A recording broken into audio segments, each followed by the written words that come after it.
Hey, good morning, student T. What a lovely day. And good morning, everybody else, if you're sticking around. How is it going over there? How is today treating you so far?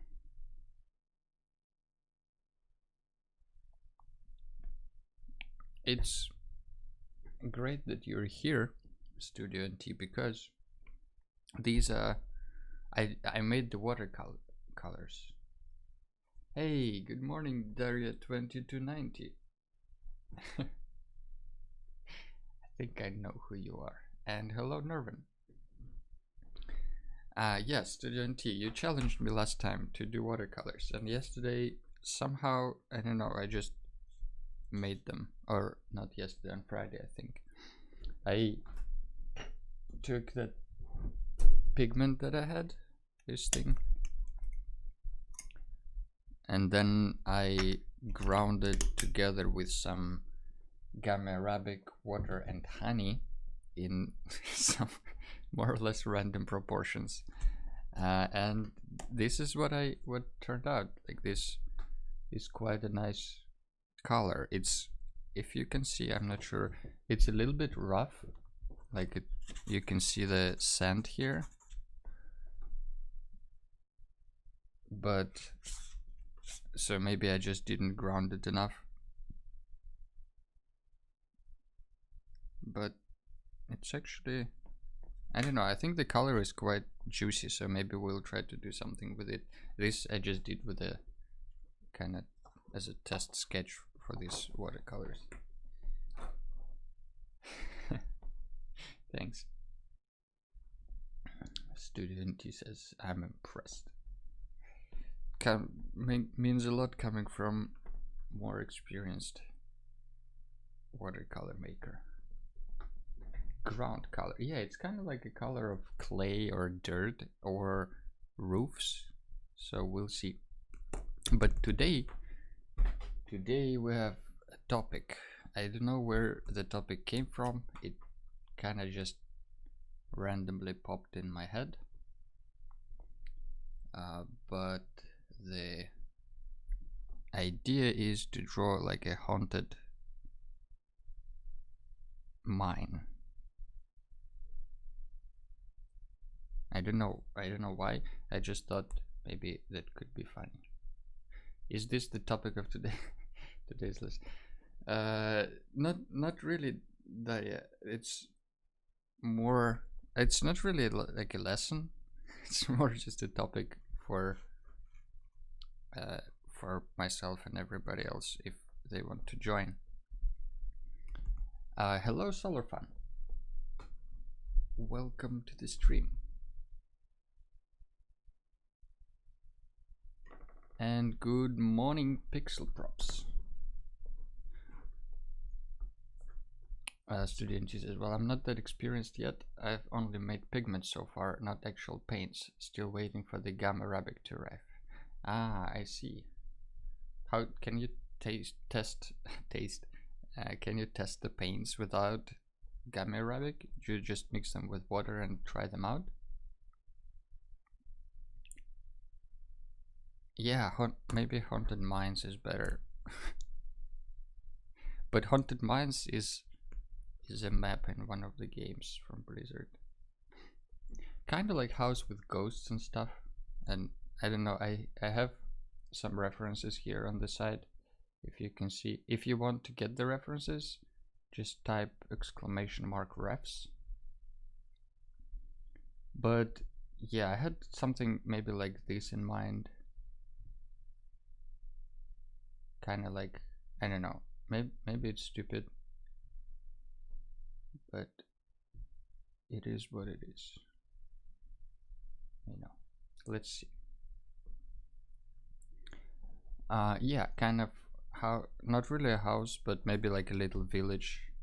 But let's just start brainstorming and see where it gets us.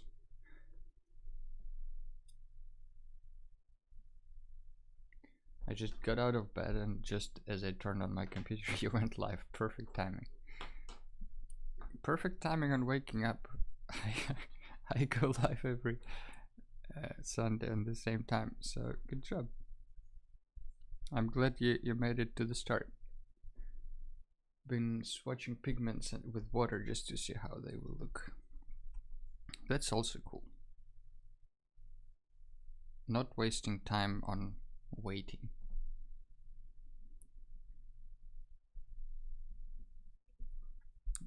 Alright, so what I'm thinking is I'm actually kind of just brainstorming here as well, because it could be like an island maybe,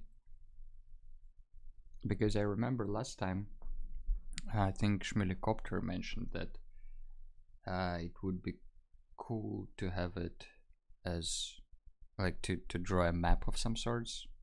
So I'm thinking maybe like an island from afar with some like mining equipment.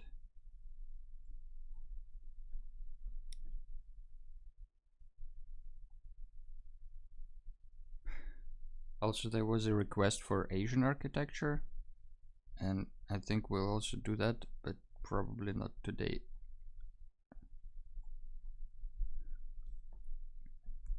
Because I also need to do some research on that. So this is, yeah, I don't know, these look pretty cool. It's kind of modern, but also my iPad is stuck now, so there needs to be like a mountain there with maybe a cave and a railroad coming out of it with some, like with a little train and carts and stuff like that maybe.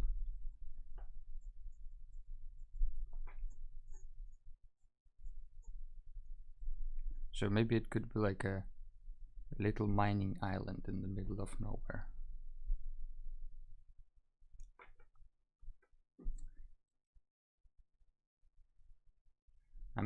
I really like doing thumbnails, but sometimes you just need to go in and start grinding, you know.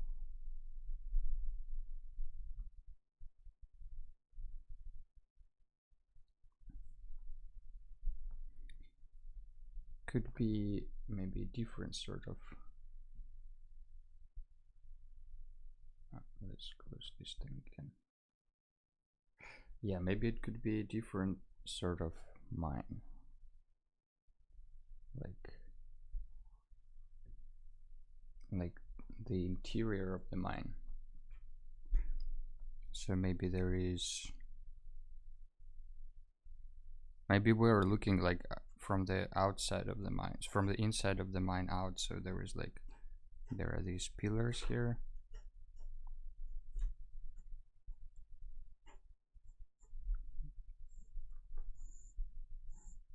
And there is the entrance. Maybe there is like this card standing in front.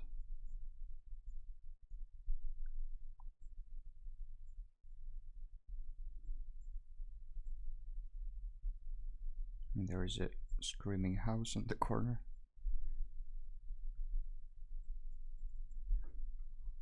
Mines are cool. Mines are coal. Buttons.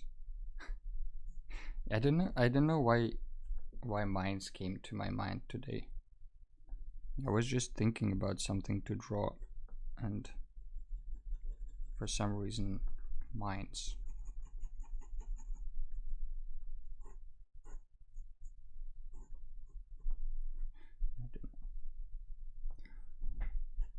I guess I kind of like the exterior shot more, to be honest.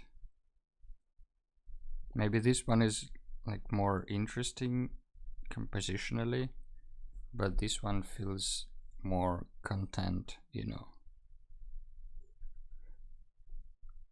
Hey, Schmilikopter, welcome to the stream. Good morning.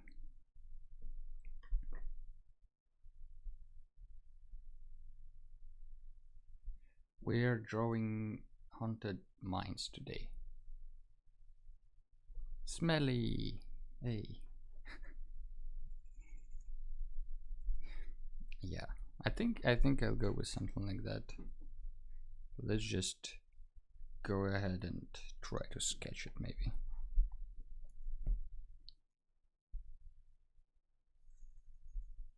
Since it's Haunted Mines, the song about zombies seems appropriate, kind of.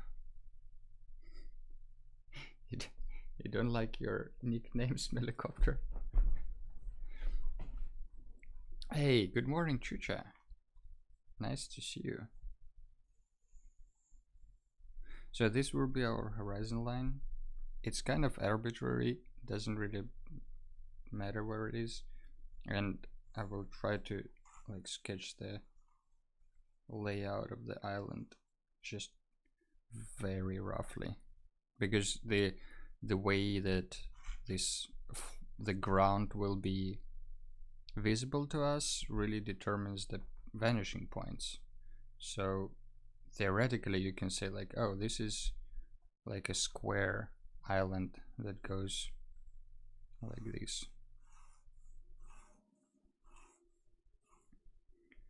And the more you kind of sketch the perspective lines from your head,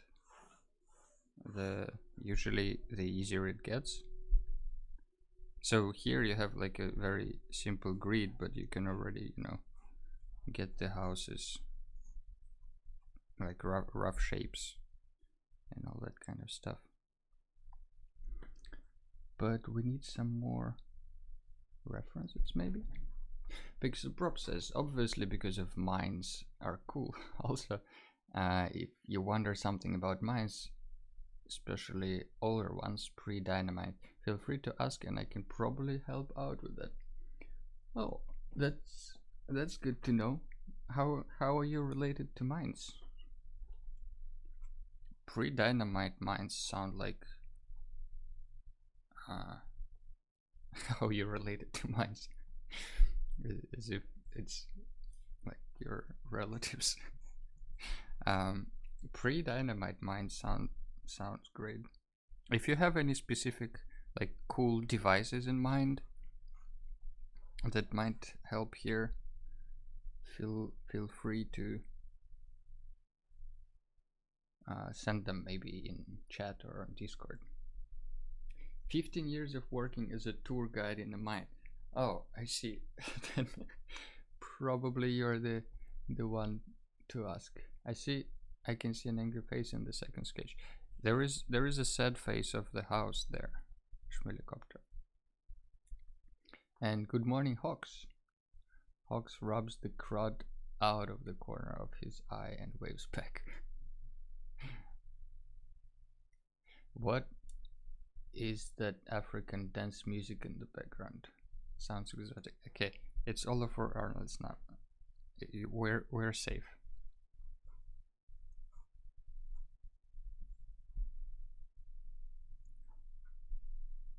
So you can also see when you do it that sometimes you mess up, like these vanishing points, they don't go to the horizon line, so I have to reimagine it, kind of think the vanishing point should be farther there, so it could be like this.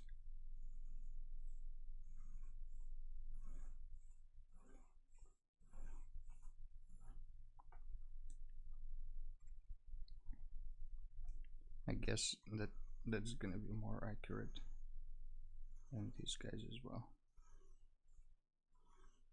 Oops. Yeah, you I hope you get the point.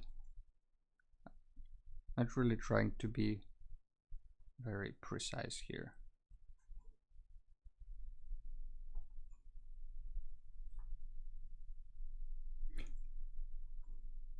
You can of course always use your secret weapon of a modern perspective sketcher, meaning to use the, where is it? There it is. The trick sheet that helps you, determine the perspective a little bit. But this one seems to be really far away. Anyway, so what should we have on the island that does mines? We should have some kind of like a storage room, I guess. I don't know why all of them had these huge towers. Not all of them, but a lot of times you see these like big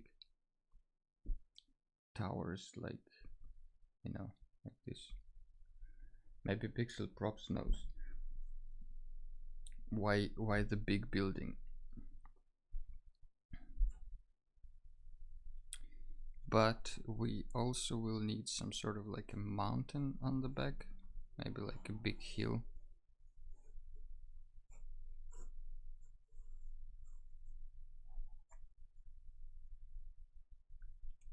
Maybe the mountain goes a little bit in front of this thing.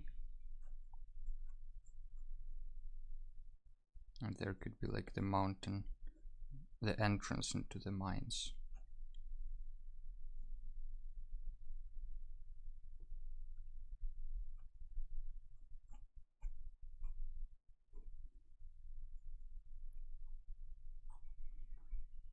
It will start looking better as soon as we start inking. It's always the case.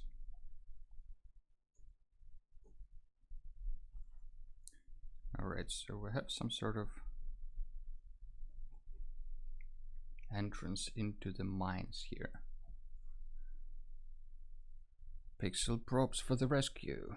Rail, some kind of machine to lift things, depending on when it is from, of course, will determine what powers the machines have. Usually I would say storage processing is done away from the entrances. Alright, so we'll have the entrance here, then we'll have like a rails coming from here, maybe like somewhere there. And there could be like a storage unit of some sorts.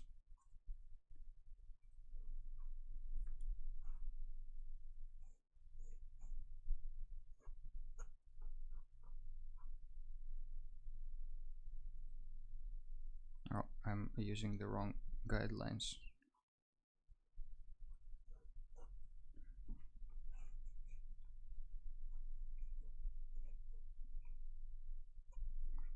Something roughly like that, I guess. Though if the mine is into the mountain from the side, lifting machines are not needed, of course. Yeah, maybe we can use rails instead of lifting machines. Or, I mean, we can still use lifting machines in other buildings, you know, to lift stuff.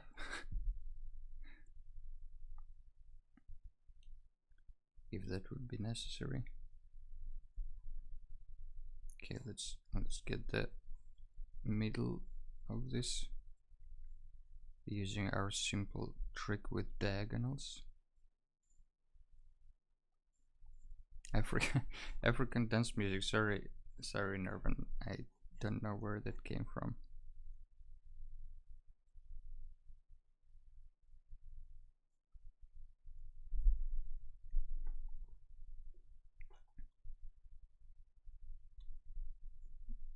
I sometimes just think like a band has a good album and I just add the whole album, and then it turns out that on that album there are I don't know, some songs are really dumb,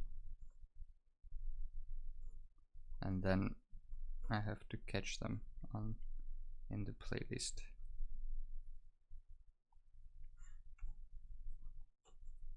Maybe there could be like a second rail coming here, like splitting and going to like a little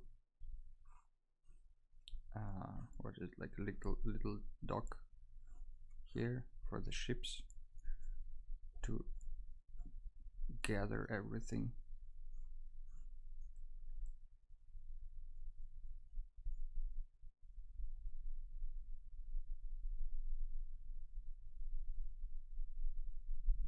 Something like that, maybe. And this will be a storage unit, and then this will be like a processing unit. But what are they processing there? Nara says, I don't mind African dance music. I think was just suddenly giving a tropical vibe, and I was like, what is that? Since when do you listen to those things? Yeah, I don't know. Sometimes you need some African dance music in your life. Maybe there's like a little tower here on top to, I don't know, to watch stuff.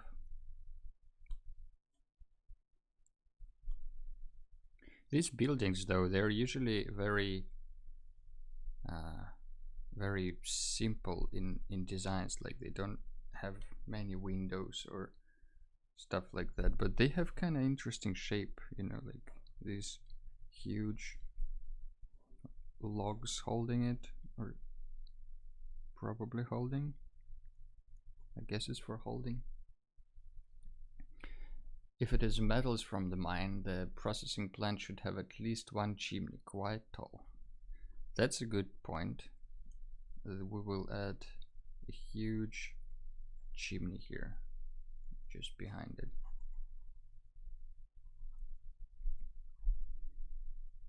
See, that's good to have people who know something about stuff you're drawing on the stream.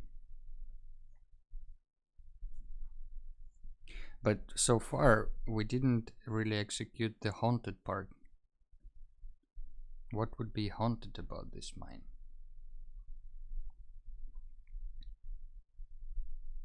Let's add some, I don't know, again, barrels and crates everywhere.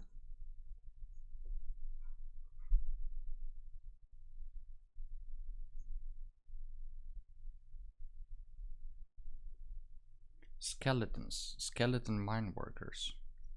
Ooh, that's a good idea. Although quite tough to draw. Let's actually draw a little little train here.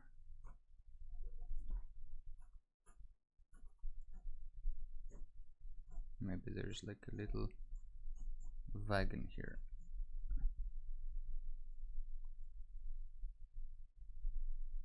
For the workers, probably. I found a very cute small house, rail train.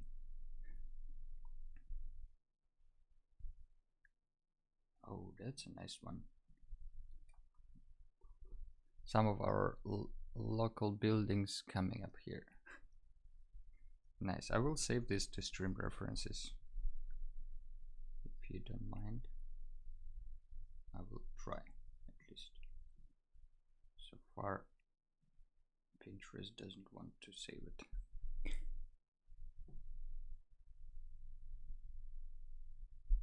And another one.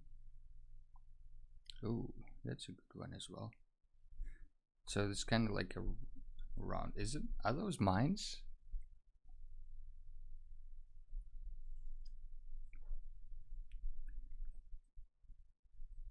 We need to add maybe some forest here.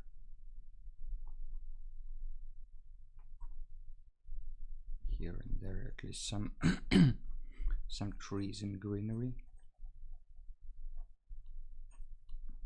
It will also kind of determine the, I guess, the geography of the place. Sorry. Hey, Zloifa Mitch, welcome to the stream. How are you doing, buddy? These two are buildings on top of shafts, and the silver mine here where we live. Ah, why would they have these buildings on top? Is it for like processing, or were they built afterwards as like a tourist? No, they don't look like a tourist attraction or something.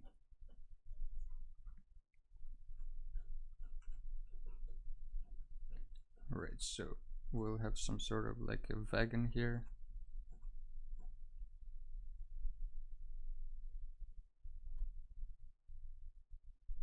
Something like that, and maybe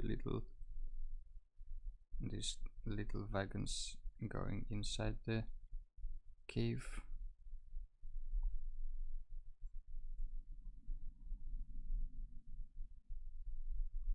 So far, not really haunted, right? Skeletons, you say, Nervin. Made during 1800s. Not quite old.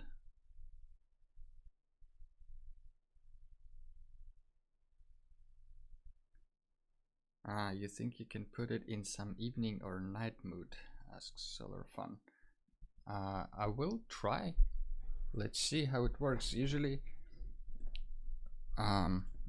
then we need to work a little bit more carefully with the lighting, but sure, let's do a night scene of this. Maybe with the night mood, the hauntedness can, work a little bit better. Good idea, Solar Fun.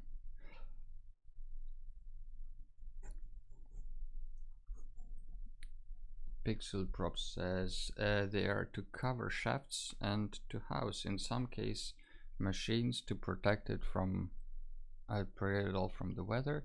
Processing of ore was made a bit further and at one point several kilometers from where the mine is. I see. So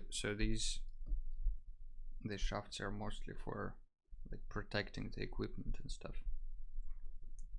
Night mode and mysterious green light. Alright, I see guys. You want some creepy haunted mine night stuff. Alright. Let's try to do it.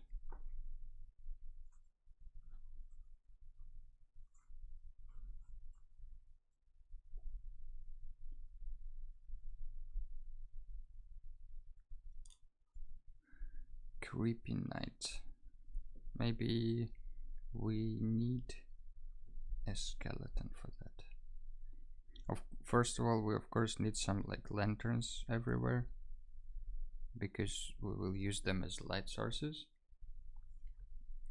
So maybe like all the lanterns above the entrances and all that stuff. They will be greenish. Student T said, and the buildings above the shafts were also housing the ropes and barrel things to get things up and down into the mine, right?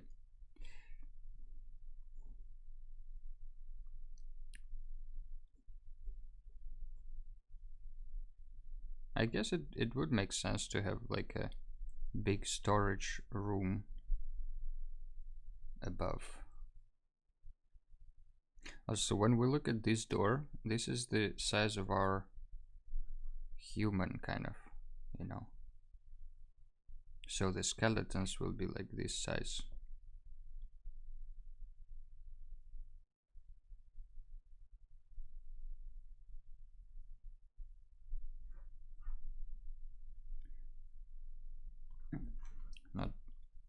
Not a big anatomy drawer,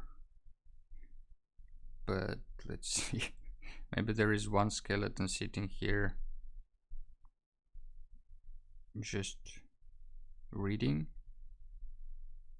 I don't know, just coming up with ideas. Okay, there is a skeleton reading, there is a skeleton entering the little wagon here. Maybe there is a skeleton laying next to the wagons. Another reason to have houses on top of a shaft is to control the airflow as well. Ah, that's an interesting one though. Is it because the too much oxygen may self-explode in the mine?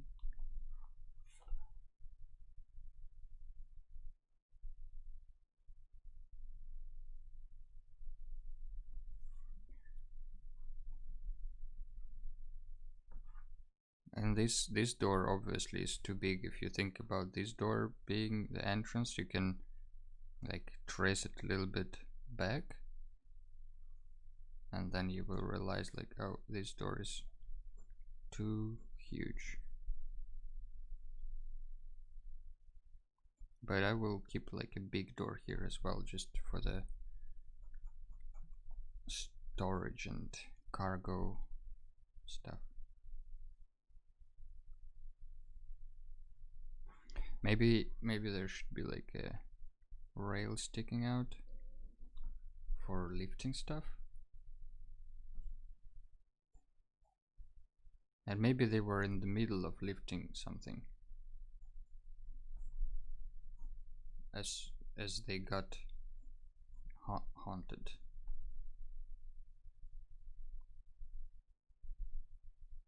And there is a skeleton standing there.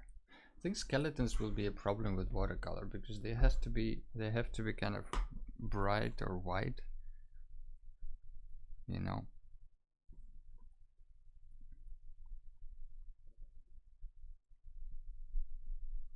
Okay, we can add some details later, I think. But half an hour sketch should be enough. Perhaps they could be glowing green. You mean the skeletons? Yeah, I guess if they're ghosts or like maybe magical skeletons, they definitely can. Let's save this. A log cabin. Maybe I'll do them not in the style that I usually do, like this Central European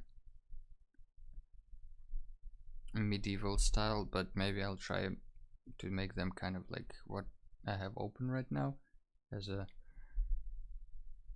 log cabins.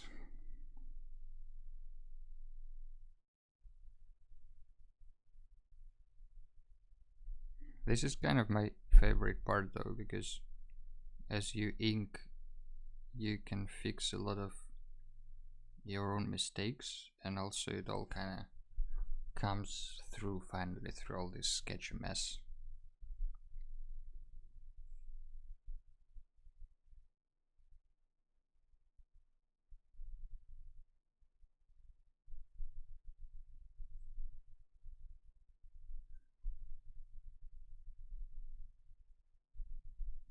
And as always, it's usually smart to start with the foreground instead of background,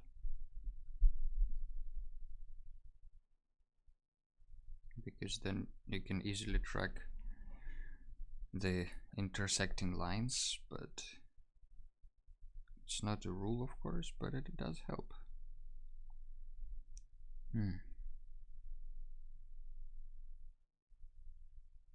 I'll try to draw a first skeleton here.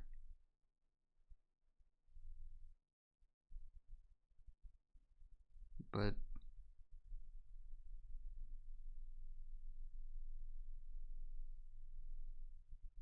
I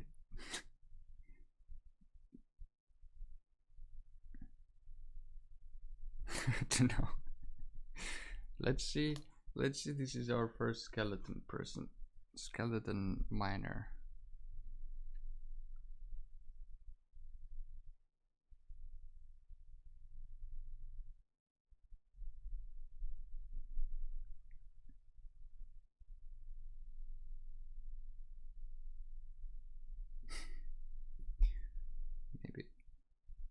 Maybe it will get better later with the skeletons.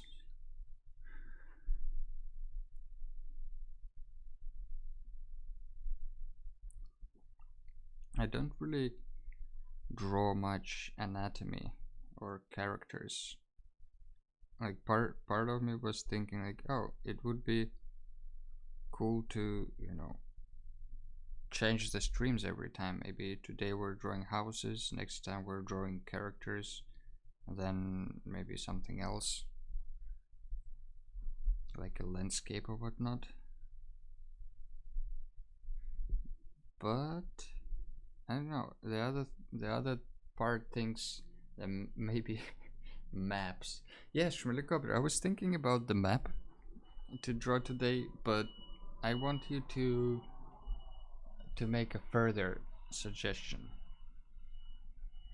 What kind of map do you have in mind? Because the way I'm seeing the map, like the view from the top, you know, like you can have like all these little houses and all that kind of stuff, and forests, but I feel like this could be kind of boring. Oh, you don't see it.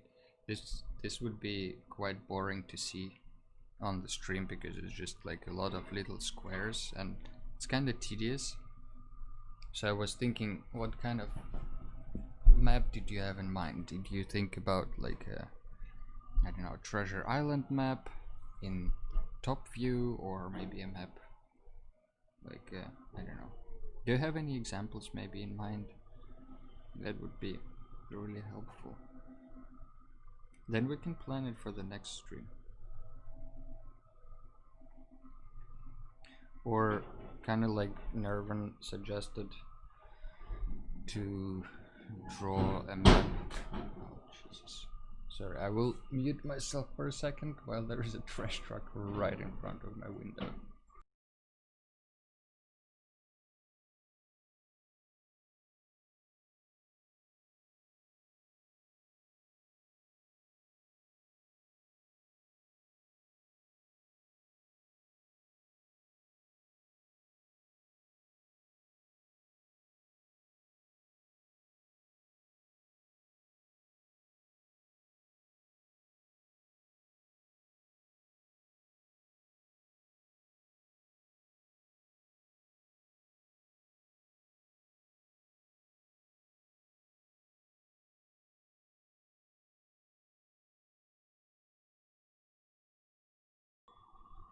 Okay, it's leaving now. Sorry about that. Little trash intermission.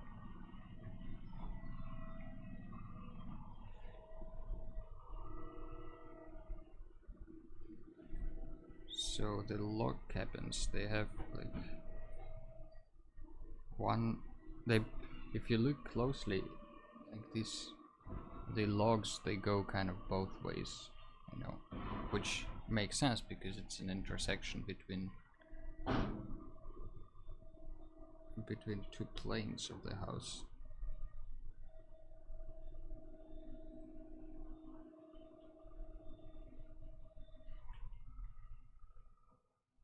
Any kind of map, no way that could be boring, says Schmilicopter. I'll find a couple of examples. Thank you. That would be that would be really helpful. Then we can draw. Oh yeah, Jenny, also known as Nervan, suggested to draw a map. Since we're all on quarantine and kind of stuck at home, maybe it could be like a fantasy island, like a virtual vacation, kind of. Maybe we can do something like that. We'll see.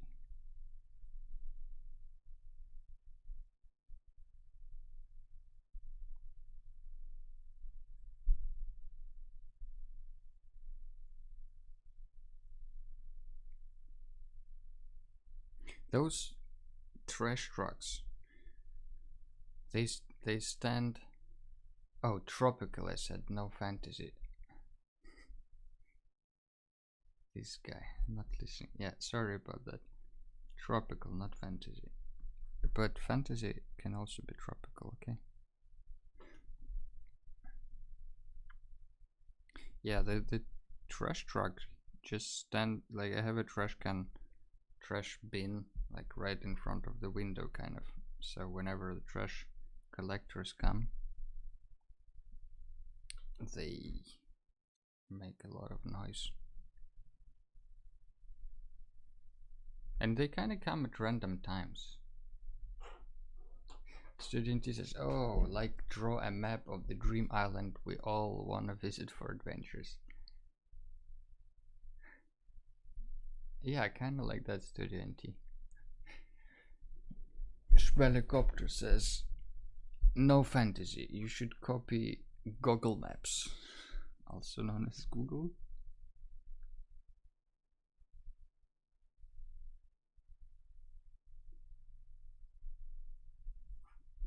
No, there's those skeletons. They.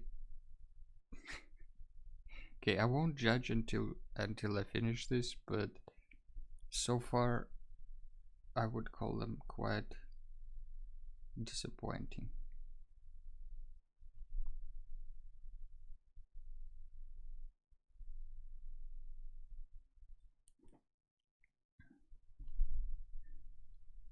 So actually, you're laughing at copying Google Maps, but some people do that. They go on Google Maps and pick a street view and then just use it as an inspiration for drawing. And you know, like when you're looking through street view, you already have all the perspective in place, like everything is already ready for you. You can just like pick the stuff you see and make it your own. You know, you can just take a part of the street somewhere in, I don't know, in France, and just decorate it the way you want it, which I feel is a pretty cool idea.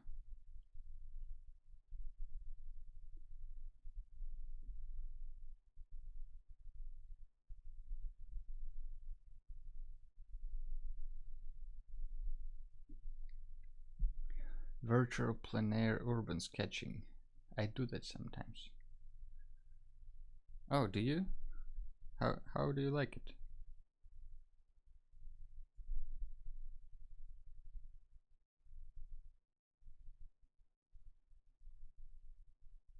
I never tried it myself.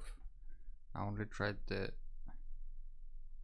regular street sketching.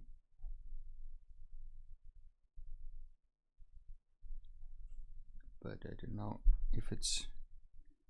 I guess, I mean, from what I was thinking when I was doing the street sketches, I usually like them because you kind of draw from reality, and that teaches you some stuff about, you know, like perspective and architecture, and you have to kind of translate this three-dimensional world into two-dimensional world yourself, whereas for when you're drawing from the picture, it's kind of already done for you, which is not a bad thing in general, just depends on what you want to achieve.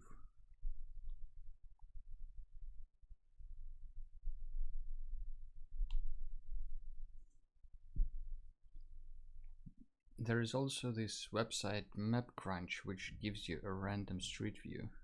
Oh, is there? I didn't know. Maps of mines, like a side view of the layout or bird's view, not straight from above, that is of a mine area. I like mines. Yeah, maybe like a plan, and I think side view can be really cool actually, because then we can draw like what's going on inside. Then it will be kind of like a dungeon map. That's getting dangerously close to the D&D fan art, which is not a bad thing in itself.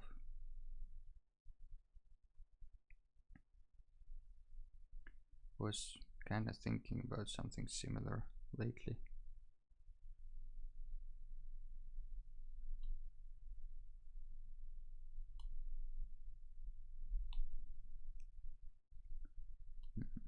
There should be another lantern here.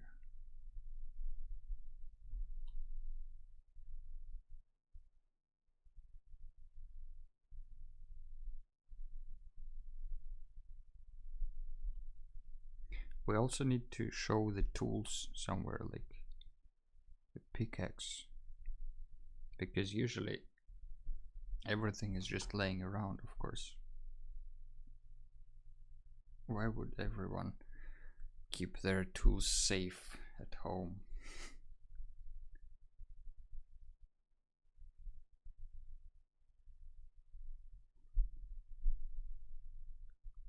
I usually go there with the intent to draw, but mostly end up just discovering cool places and traveling all day instead. Studenti. That's the danger.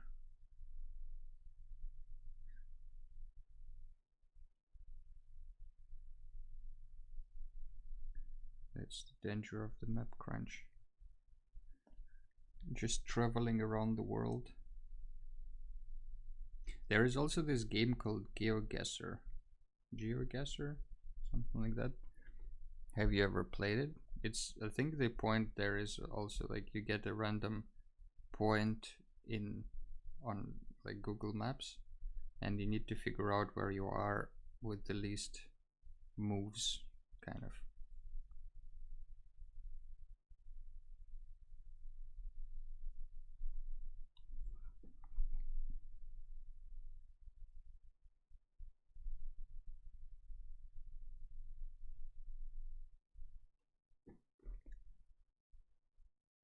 That sounds like a game for Hawks. He loves maps and such. Yeah, maybe he can try it out. I never tried it out, but I saw people do it on like on YouTube, and it looked quite fun. Like it seems like people are quite smart about it, because you can basically you can only use whatever you see. So if you see like a street name on that image, then obviously you can guess maybe like a language and the place. And sometimes they play it that you can't move at all, and it means that you can only, you know, guess from what you see. And people get like really good at it, and it's impressive. Like they make like a two moves. It could be a picture of just some, I don't know, there was one guy who had a random picture, I think in Sweden as well. It was just picture of a road in the forest, and then he moved a little bit like further and backwards, and kind of somehow guessed it like roughly right, based on some, I don't know, like the light and whatnot.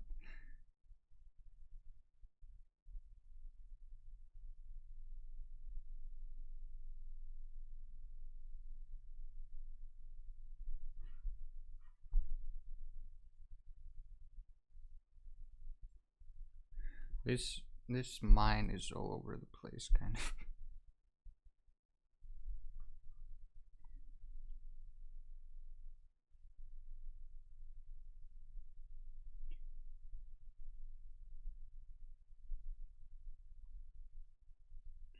There's our reading skeleton.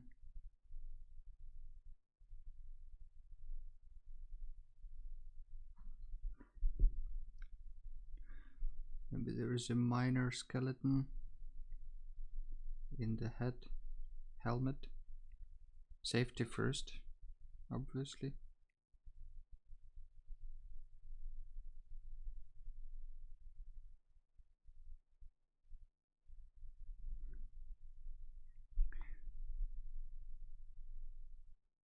Maybe this can be like closed.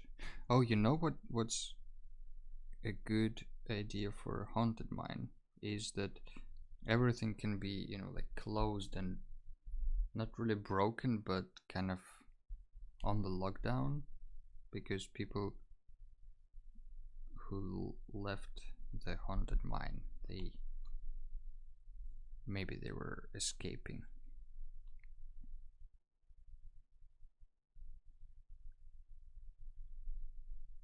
Could be that they were digging and then suddenly found something they were not ready to face.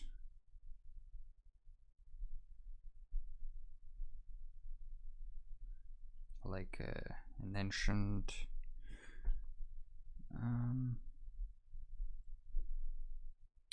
Don't know, like an ancient tomb, maybe? And it woke all the skeletons up.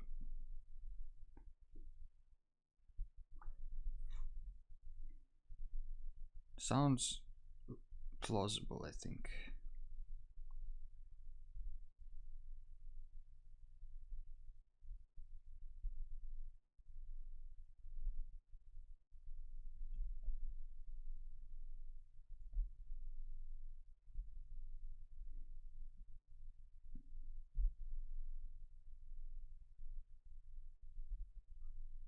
We need some sort of like a stopper here, I guess. And we will need the wooden... What's the English name of those wooden things between the rails?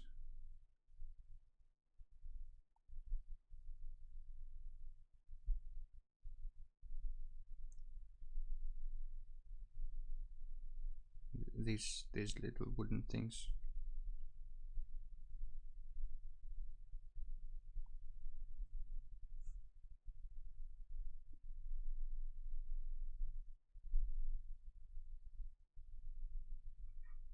I guess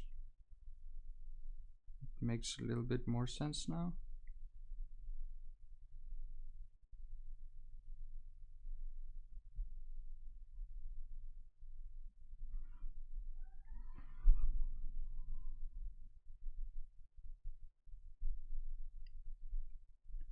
Need to draw the other sides of these wooden sticks as well. It kind of helps with these little details. I don't even know the name for them in Swedish, but I know exactly what you mean. The wooden thingies.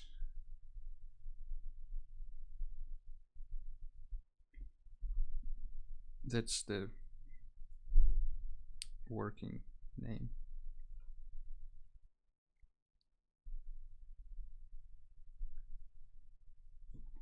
Maybe there's this also is closed with some wood.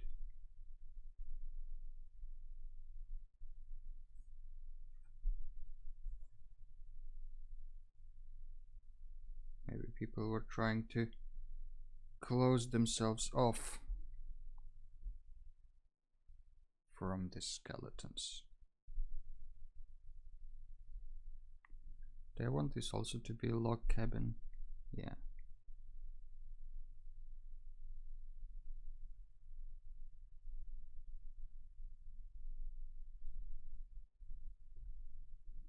Don't want too many details, just to indicate that this is a log cabin.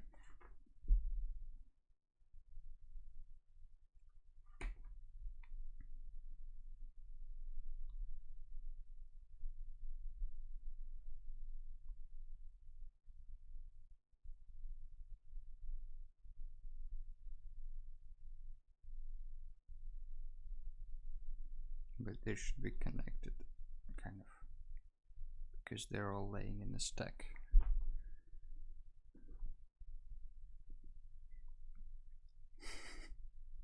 Hey, good morning, Nimla. Lovely drawing as usual. Today we're doing the haunted mine. You're very much welcome to join us. And thank you. Schmelikopter, you mean Spali? Yes, in Russian it is Spali, but it's a tough word to say if you're not Russian actually, because there is this U sound that everybody's struggling with.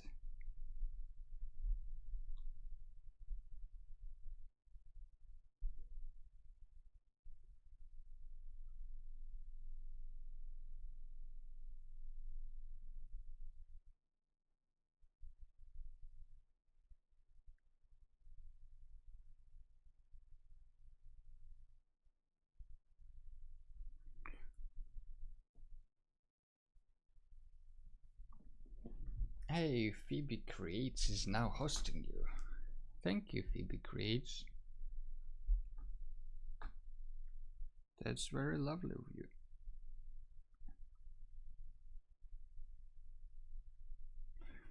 I don't know, I'm just adding random shit here and there, kind of. Not sure that's the way to go forward from here. Because I'm not really adding anything interesting, I'm just adding stones.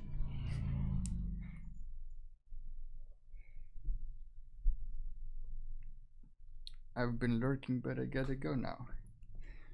Hey, thanks for stopping by and saying hello. That always feels good.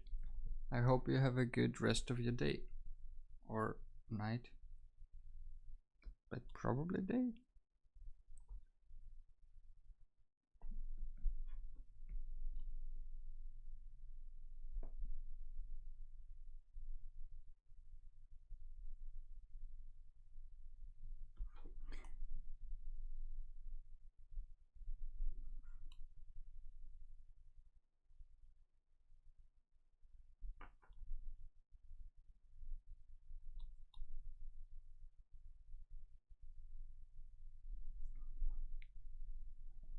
I hope you have a great rest of the stream.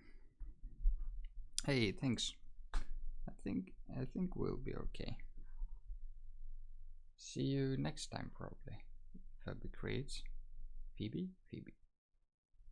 Student says, I think all elements are interesting. It is the details that give a drawing a place and purpose. I don't disagree with you, but no, you're right. Like, that's one of the cool parts about this as well, that you can draw kind of anything, and as long as you have consistent amount of details and all those little things, it will probably look okay.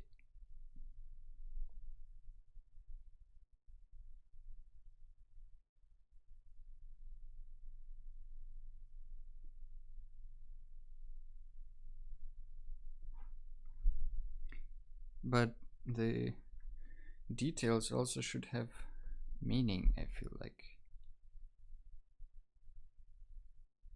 Especially in the piece where you have like a theme. That's, I think, one of the more interesting parts of this, that like you can actually come up with the details that are relevant for the piece rather than just kind of placeholder objects like stones. You know what I mean?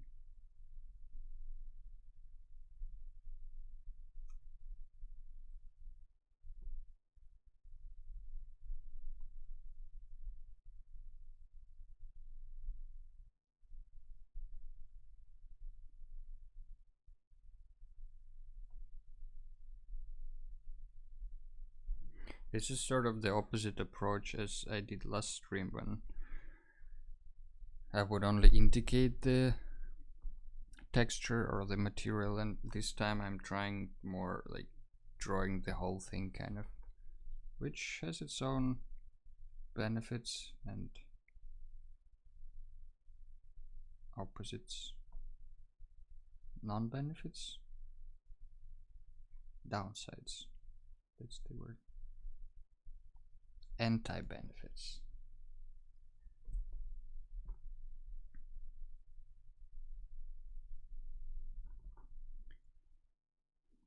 Tele Orbley, moi lifestyle.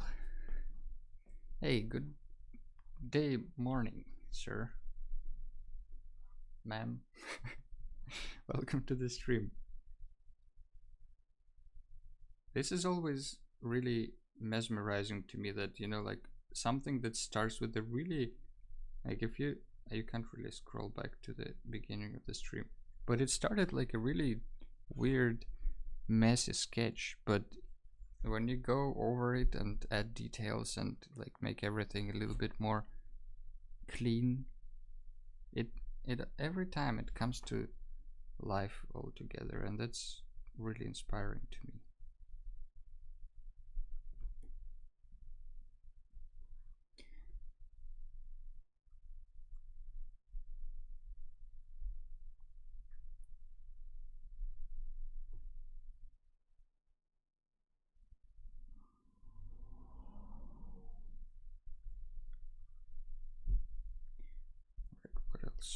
let's actually, I will show you this little thing I found in the stream references that you can also access in chat. There was this little guy. And I feel like that's an adorable little wagon that I really wanted to draw. I mean, it looks different, but you know, so what?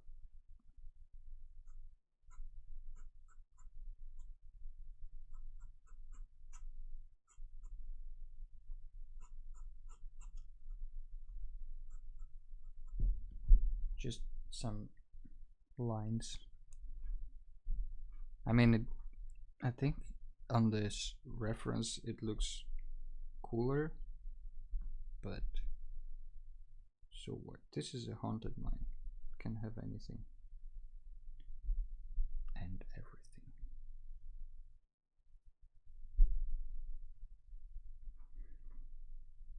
There should be some handles here, I guess.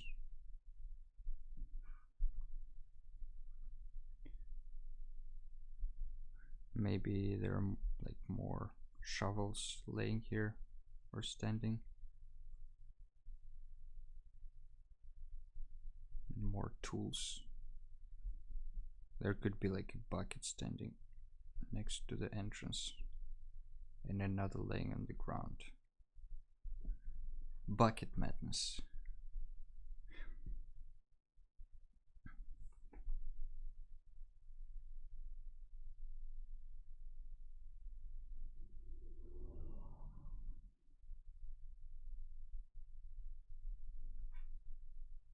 What is the roof made of? Would it be wood or... oh no. Or metal? Probably metal.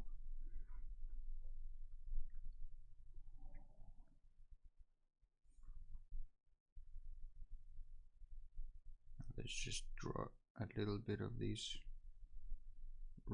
ribboned... what is it? Like, it looks like a grater kind of. This metal roofing. I think we can add more details later if we want. But for now we can even start with inking. What do you guys say? Inking time.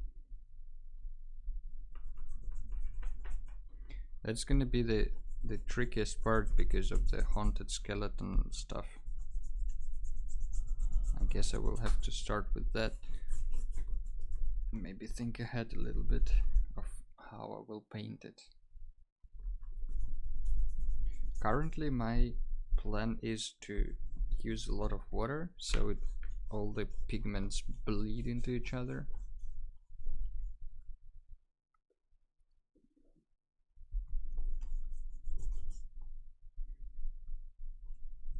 Then we can paint first the lightest areas like lanterns with green light and skeletons, and then maybe paint around them. Let's see how the night scene works out. It's gonna be interesting to see how it turns out with colors, Student T says. Oh yeah, for me as well. We'll use this one.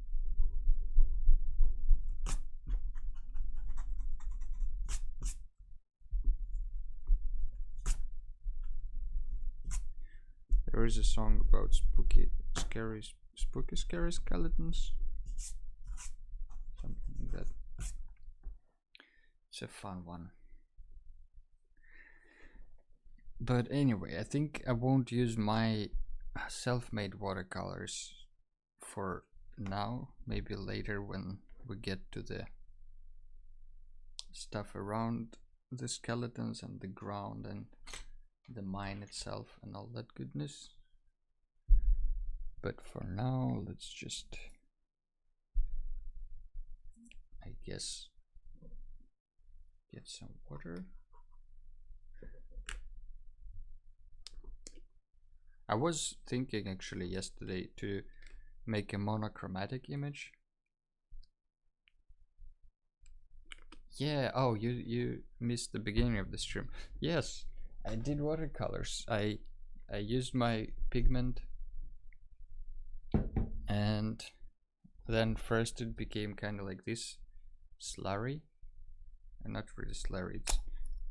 It's like it's really liquid. I don't know what to do with it. Maybe I can just use it as liquid watercolor.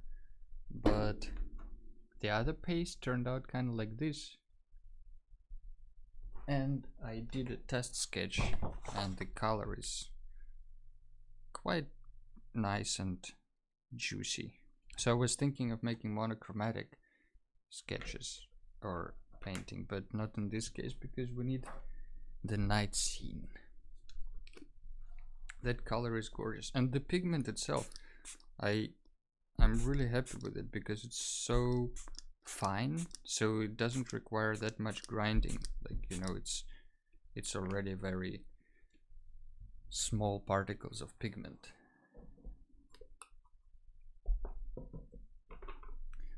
All right. Do you want to trade some handmade watercolors later when I've managed to make some? Sure. Yeah, that sounds great. We can definitely exchange them. I can, even if you want, I can send you just some pigment if you want to make it yourself with your own proportions of stuff. Alright, let's make some sickly green for the skeletons, for this spooky part of the painting.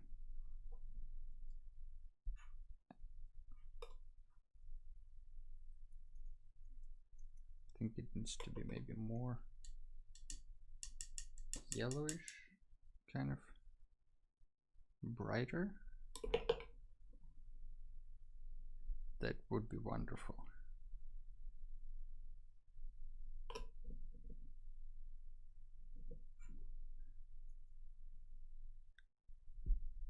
Yeah, let's do that.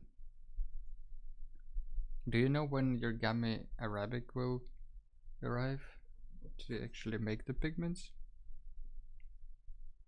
Alright, let's start with the middle. You know, you can't go wrong if you start in right in the middle.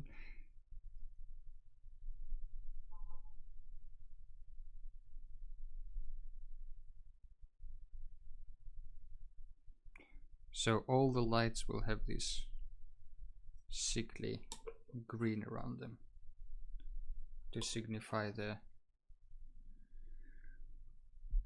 spookiness of the place.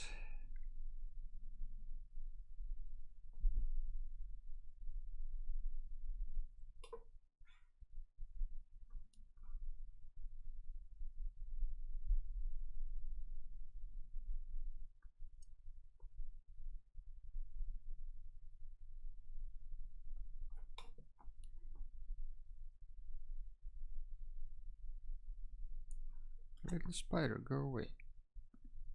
It's my painting.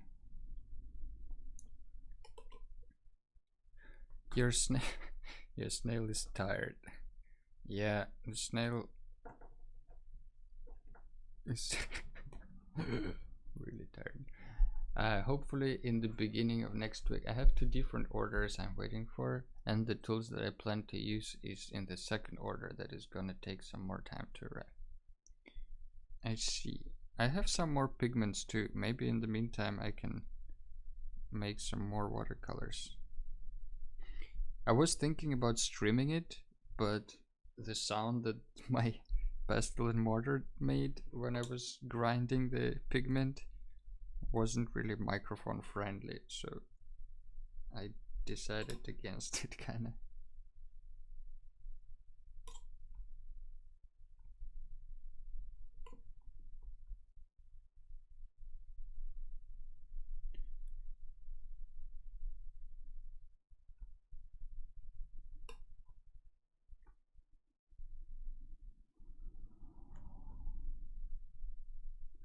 kind of like how it looks right now with this green stuff around. Maybe we don't need anything else.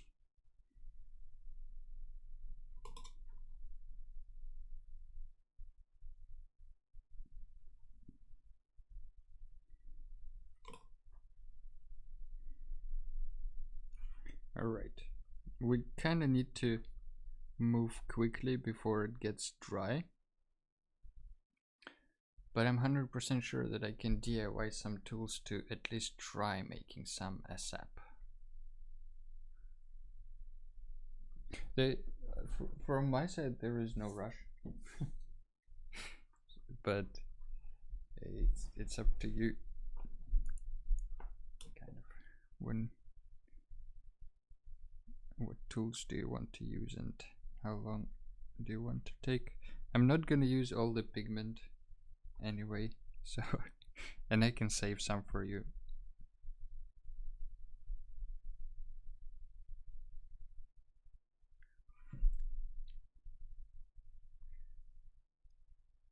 Alright, let's dab some of that water away maybe. I'm very impatient. I want to make watercolors now. You can make watercolors now. Just forget gummy arabic, use just water and honey. Just, you know, don't wait for it.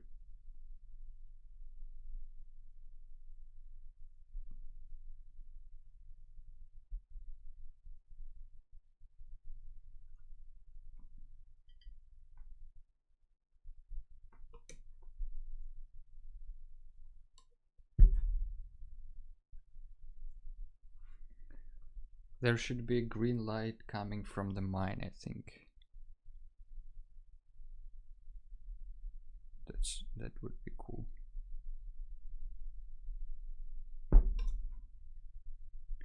I don't know if I will be able to make it really look like a light, but we will see. Let's get a bigger brush. Maybe something like number 3. Actually, I found this was a really good purchase for me. I found a set of Winsor and Newton is usually quite expensive, but they have this foundation series. I don't know if you can see it on here. Foundation series, and they sell like a set of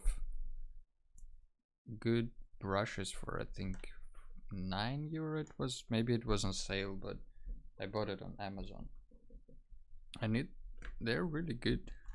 Like they're the small ones and little bigger ones, flat ones, round ones. They have a lot of different ones.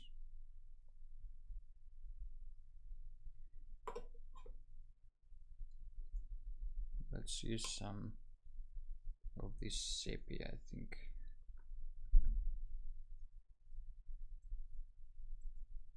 Mixed with some red maybe. Is it just the camera, or is your green kind of gray and almost invisible? Well, let's see. I can see it, but it's very light because, you know, everything around will be darker, so I can't, like, you know, I can't really make the light that dark. But I will double check the camera for you. Configured video, camera control. Let's see. Nope, nope, nope, nope. Is this better? I feel like it's a little bit, nah.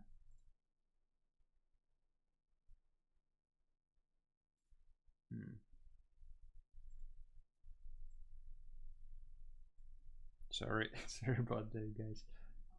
Didn't expect this. Maybe I just can increase the brightness a little bit. Nope, doesn't look good. Contrast? Just a tiny bit.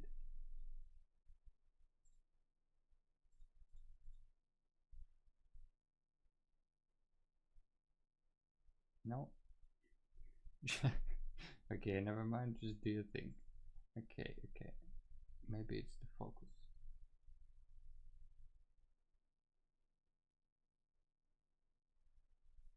No. Alright. Sorry. Maybe it will be better later. Let's do some of these flat colors for the wood.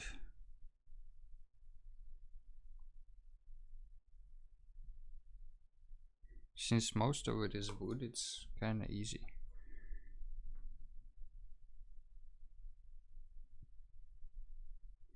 Just need to be a little bit careful when it comes to this highlighted area, because I don't want to cover all the green. Otherwise it won't look like it's shining. You know what I mean.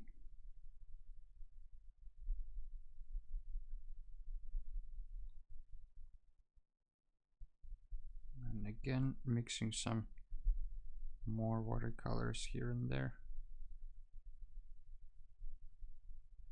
I mean more, not watercolors, just colors.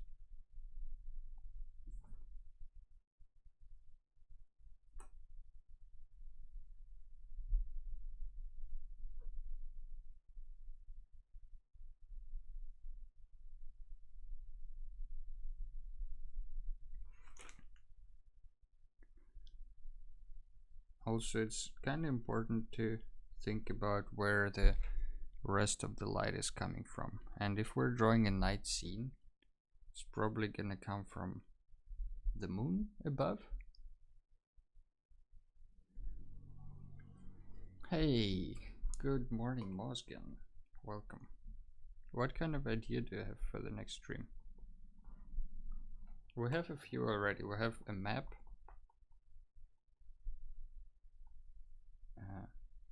That's it. We have a map.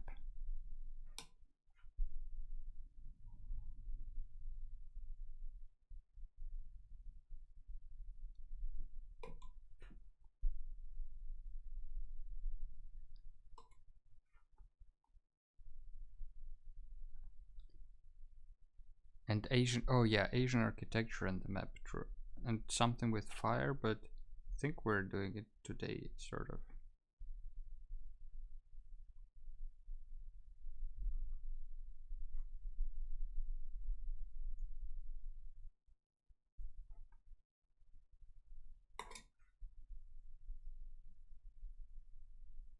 We'll just add some of that green as well, just because,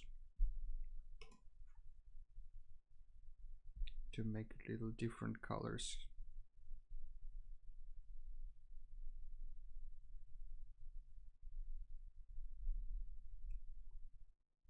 Let's maybe add some more orange. Not sure. Some more yellow to this wood. Maybe some more red. I haven't tried how my watercolors mix with the rest of the watercolors.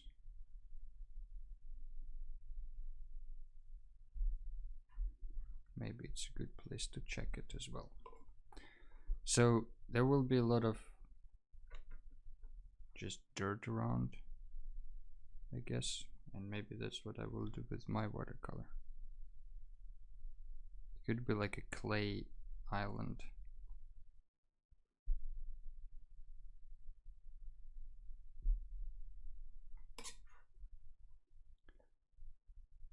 I wonder what idea Mosk has for the next stream. He said he has an idea and then just disappeared. Oh, he was trying to translate it, I guess. You can type it in Russian. I will translate it. If you're too lazy, it's okay.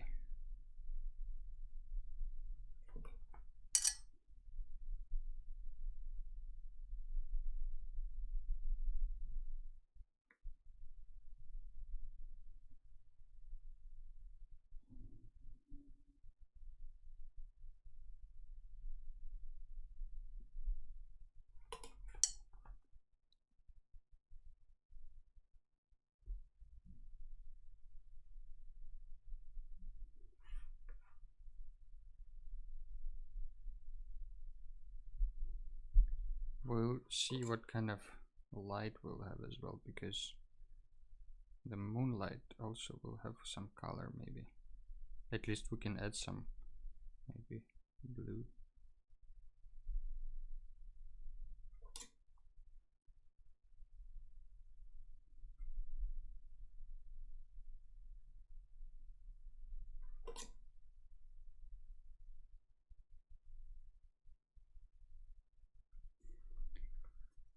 Yeah. Pixel Prop says you might want to narrow it down from Asian to at least some general part of it. Asia is a big place. You're not wrong, sir. Asian architecture is kind of generalization usually. Like, I don't know, does Islamic architecture and like Islamic art also count as Asian?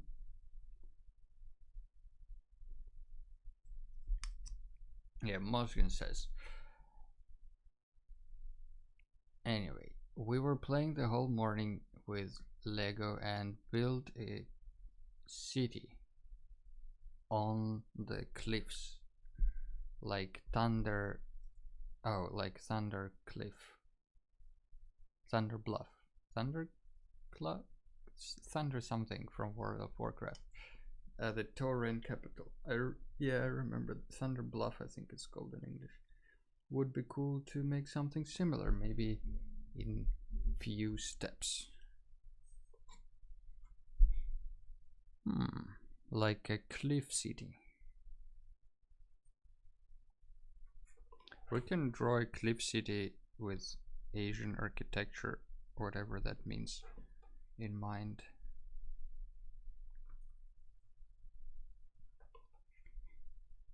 It can be like a Pandaren type of thing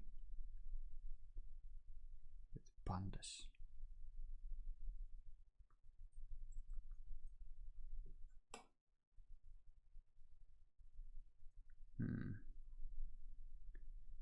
But yeah, I like combining topics.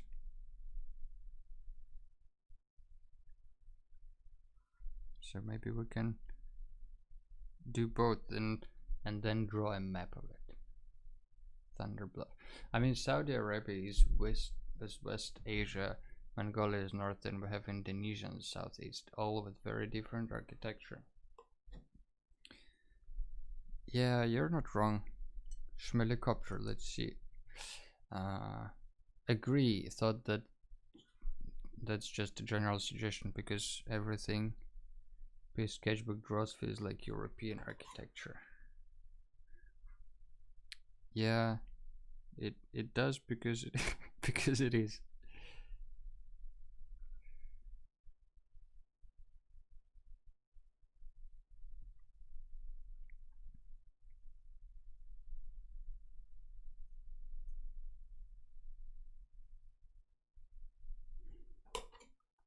Dragons, helicopters. A pixel prop says that is true. Could make a bunch of different sketches of variant. Yeah, maybe it could be like a few stream project. First we like maybe draw the map of it or like a plan of the city. Could be a city building project. First we plan the city, then we pick the style, and then we draw it. Should we do it like a 3-stream challenge?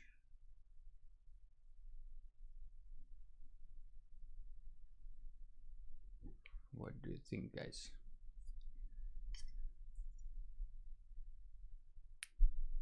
Like a air temple from Avatar: The Last Airbender.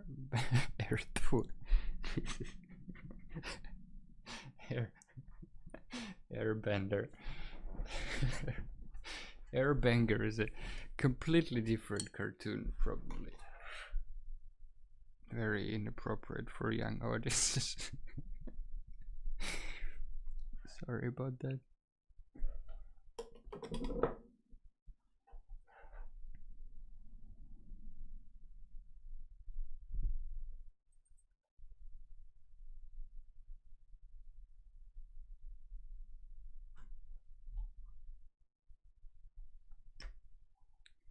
we need some.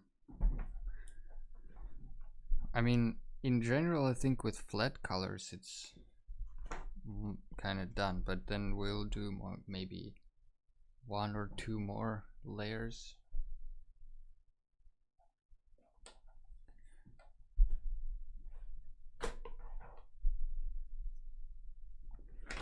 We need some water around this. This is Musk asks what is this chimney? It's for processing of the metal ore. So this is a storage place, like a warehouse, and they bring stuff here, and then from here they transport it here where they do stuff with it, and then the metal comes out on the ship. That's my take on how how mining works.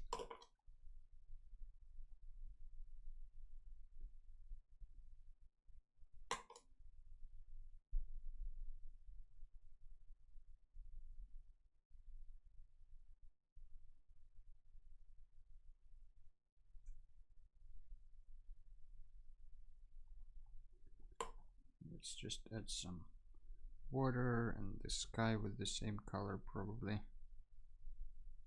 It's just the first layer anyway, so we'll work more on that after it dries a little bit.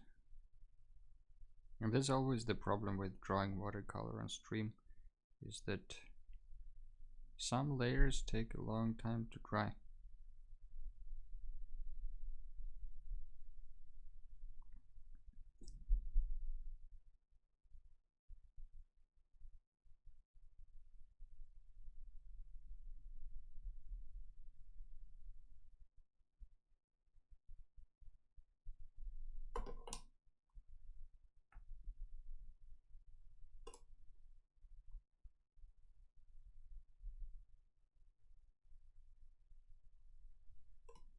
I don't know what am I doing with the water, kind of just trying to make it not really flat, because there should be some little waves and distortions.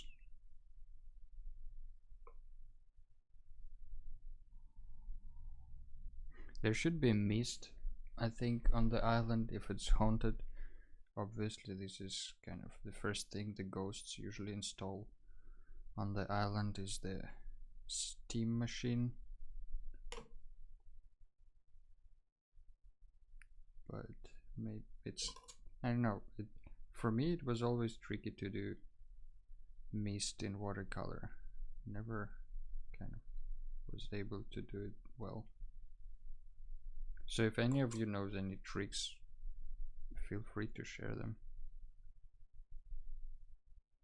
And in general, you know guys, if anybody wants to share their Instagram or their stream, like Studio NT, you're streaming sometimes, you know, art is about sharing, so feel free guys to drop your art in the chat if it's if it's appropriate. Don't drop anything inappropriate there, please.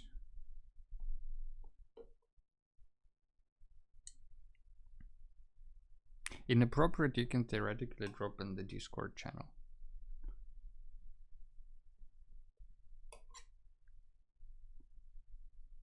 We have a Discord server that is not really active, but it's a good place to at least share your art if you're interested in that.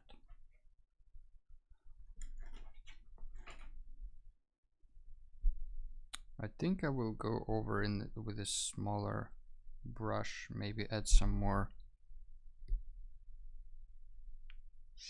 details, or like some darker places at least. And then I will go over the whole thing with just blue maybe, and make the shadows. Hi, yes, I am. I stream very sporadic, but it is always fun. I have my 2-year anniversary tomorrow. Oh wow, you're gonna stream tomorrow? Do I have a command for sharing stuff? Let's see. Mr. Cloudbot command. Oh yeah, cool. I can do this.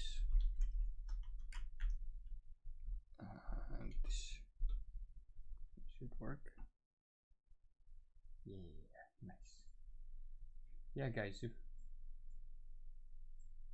if you want, you can also follow Student T and get notified when she's online. Joins for some creativity and art. And celebrate the 2-year anniversary. Congratulations. That's a lot of streaming. Gonna buy a cake and then do a normal chill art stream. Nice. Cake streaming, cake and streaming. Sounds good. I have my first year anniversary in August somewhere, so it's still a long way to go.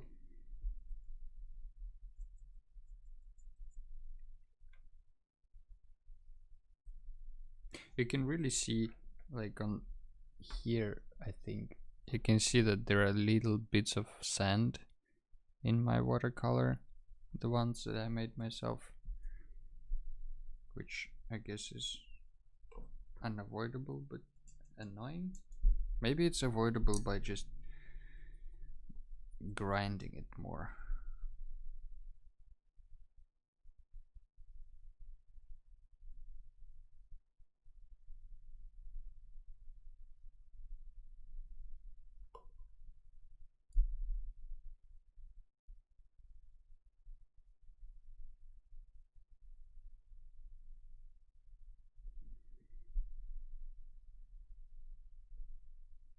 I'm trying to kind of color this without ruining the green light, but it's really tough actually. Grinding and sifting out the largest particles, I think, could help. I was thinking also, you know what? I don't know if it's like a common technique or something. I was just thinking maybe that's something that helps. Didn't really research anything. To just like put a lot of water in it, let it soak in all the water and mix it really well, and then drain the water,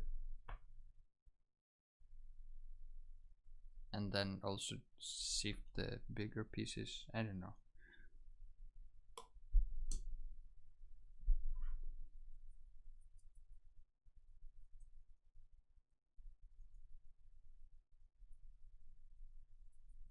But it was kind of fun, and because I got lucky with this pigment being so fine, I like didn't really spend that much time doing it, which probably also results in worse quality of watercolor. But since I was doing it only to kind of for myself to test, I think that's good enough.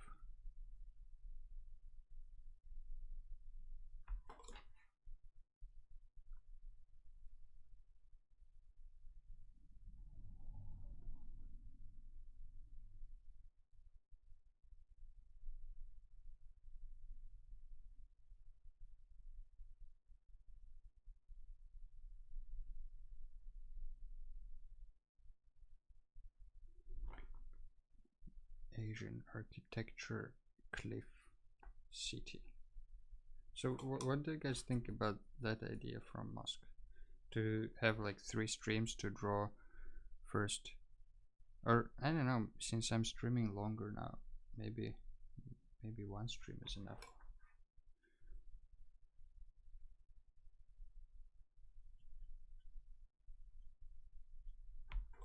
Just to draw some sketches first and some style search.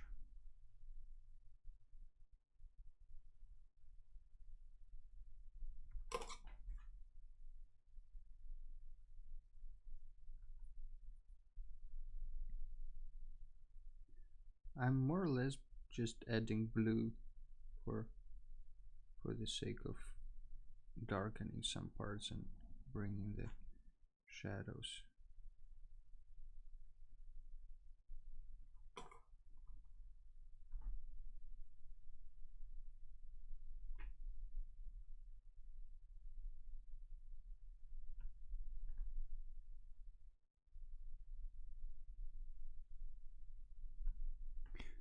Interesting that art is, like, it's really subjective, so it's really hard to judge art, but it's also a craft, and craft requires skill and technique, and that you can judge.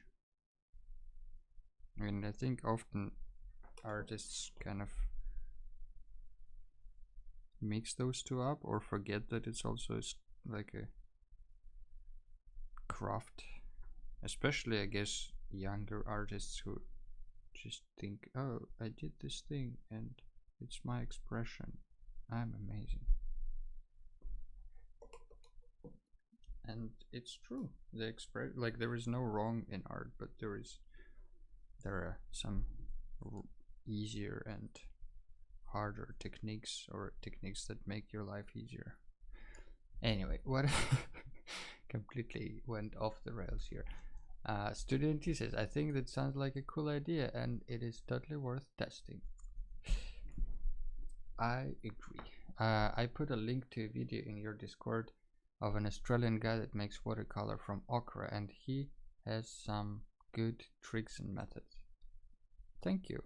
I will take a look. And I have, since I was traveling in Portugal this January, I brought home a few sacks of sand and dirt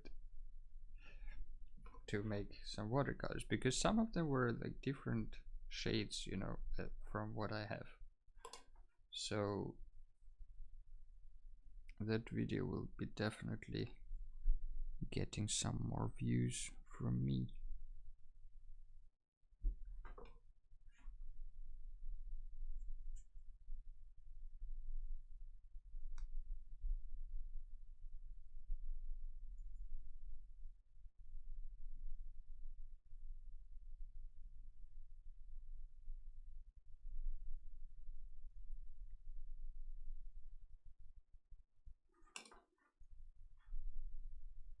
I think I will need another, at least one layer of watercolor on this to make it work the way I want it.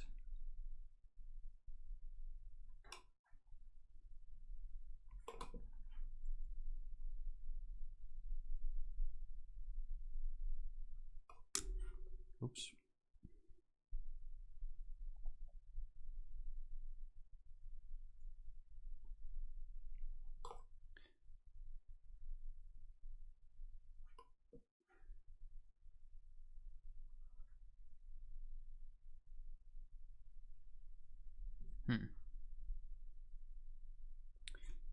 It's kind of slowly getting together. I can't say I'm really happy with it for now, but we're not done yet, so.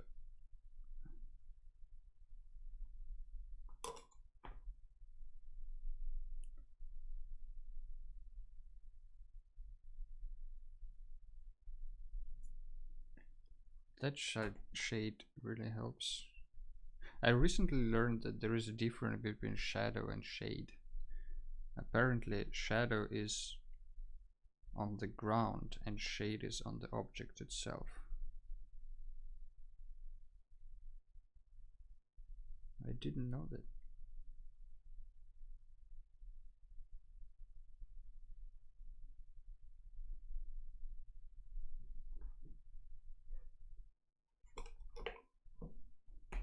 Thinking what to do with these mountains on the back.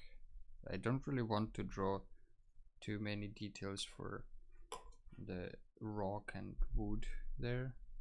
Just kind of want to keep it simple.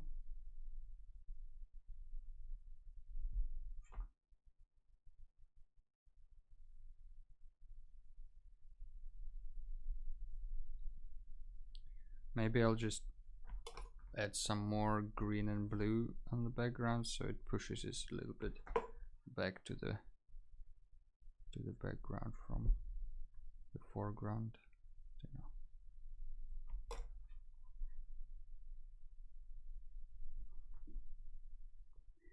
Also, I feel like the ground needs some more, I don't know, colorful definition. That there are all these optical rules, you know, that if the object is further in the distance, you will see less contrast, less saturation. It will move more in the blue area of the spectrum and all that stuff. But who can remember all of that stuff, you know?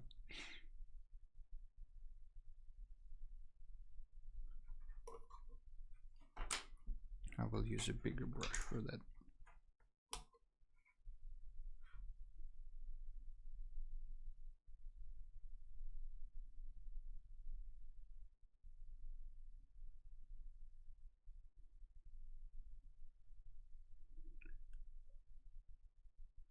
Just trying to bring more contrast to the picture. That's kind of always the problem with my watercolors, at least, that they're never really they're never really bright. They're kind of always really muted, which I don't mind personally. I think that's why I draw it this way, because that's my taste.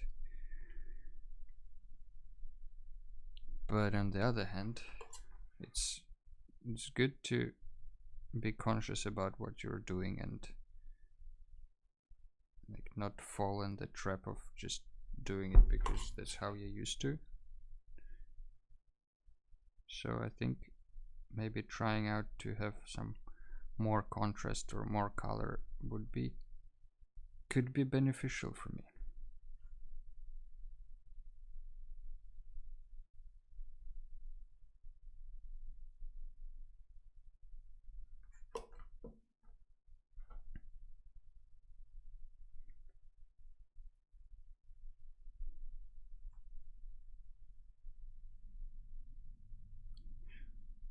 Shadow from cast by this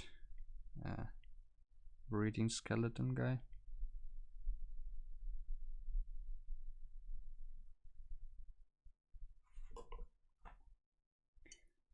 That onion.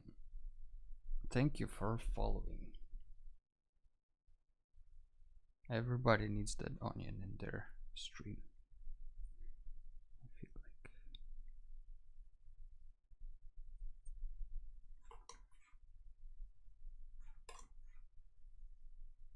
I will just cover this whole thing with blue, I think, just to push it even further back.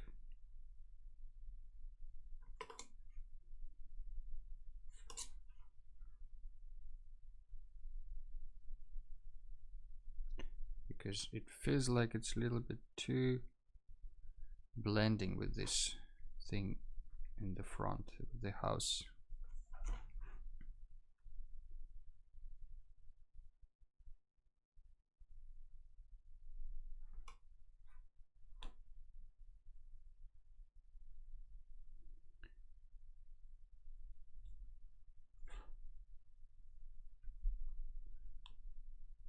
Could be also a moonless night, so we don't really need to worry about shadows from, or like light from above and how it affects the shadows.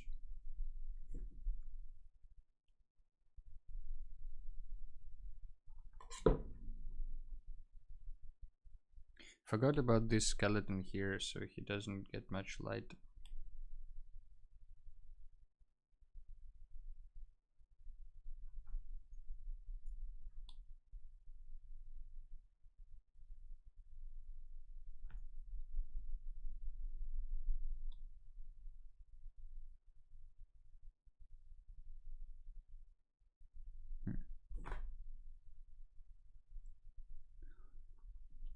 Someone was asking last time about like beginner friendly watercolors.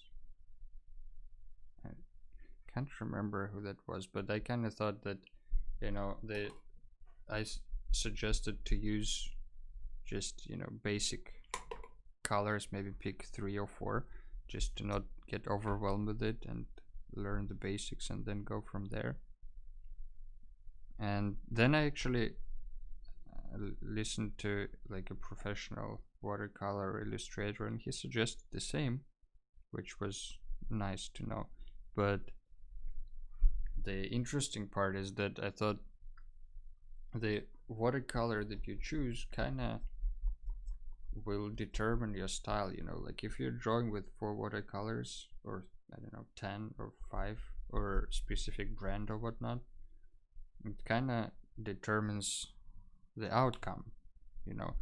My paintings mostly look like this because I use the same colors all the time, almost all the time, which I think is an interesting thing, because you're not always consciously aware of that. Some people can say like, oh, I really like your style, so cool, and you don't realize that you have a specific style until that moment.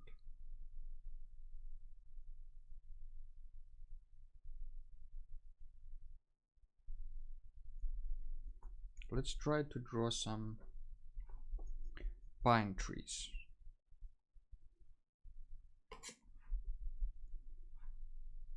Not sure how to do that, but I think they all have this like straight line, and then like some stuff coming out of them like this. Like they're vertical but also really horizontal. I'm not sure if this style of pine trees fits with the rest of the image, but you know, who cares at the end of the day?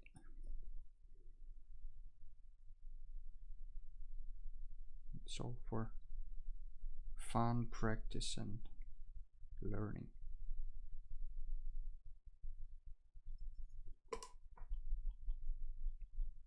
I wonder if anyone else is drawing Haunted Mine today. Maybe Daria 2209. Oh, not 09, 19.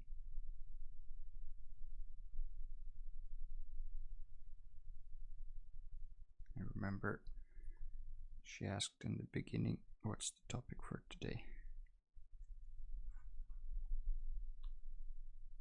I feel like the pine trees are like a little different style than the rest. Like I'm not against them, they're pretty cool, but they also look a bit like more painterly than the rest. The rest is kind of a little bit cartoony, you know.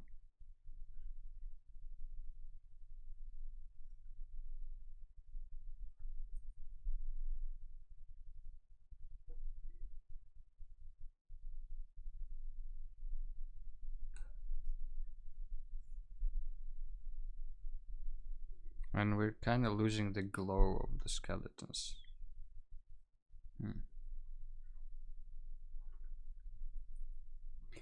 I think I have somewhere some acrylic and gouache. So theoretically, Nervin says, pretty. You're pretty. Thank you.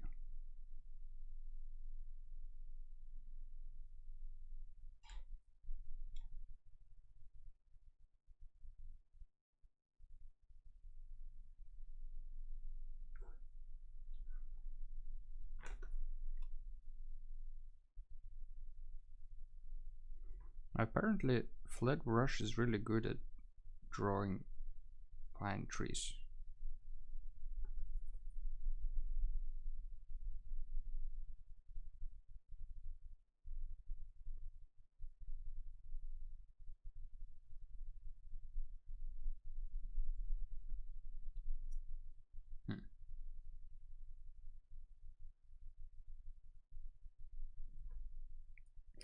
Studio NT says it just rained outside, but now the sun is shining, so I'm gonna sneak away for a bit and collect some gravel to grind down. The rain makes everything wet, and then it's easier to determine the actual colors of the rock. Sounds good, Studio NT. Have fun, have a good hunt. Show those rocks who's the boss. Think I will stream for maybe another 40 minutes or so. I'll be back in a while, and if you have ended your stream by then, I will say goodbye now and hope that you have a nice week. Thank you, Student. Have a nice hunt, and see you next stream maybe, or probably see you tomorrow on your stream. I will try to stop by and say congratulations on your anniversary. Solar Fun says, I saw one guy doing those trees with a sponge. Ooh, I have a sponge somewhere. Let's try this out. What are we doing here if not experimenting? This is my sponge. You can see I already used it for some watercolors. Do you think I should just make a lot of color and use the sponge to tap it?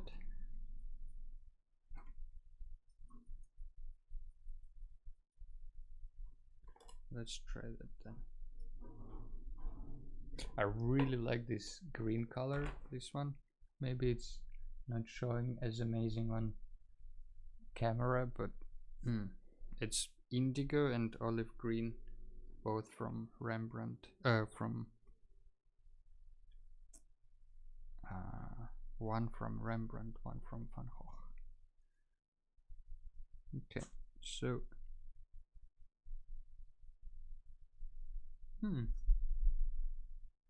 that's a pretty interesting texture that it adds, definitely. Maybe I'm doing it wrong though. Maybe I was supposed to use the corner or this flat side. Mine just kind of adds this fun little dots around.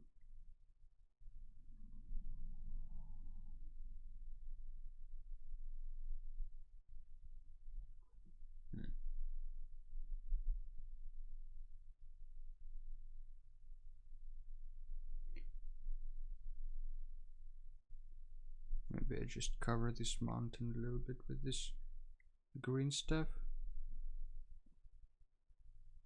This one is too smooth.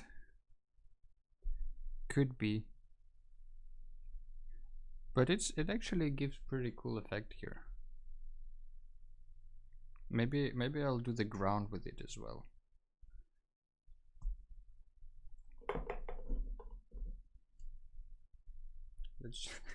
Let's do the sponge ground.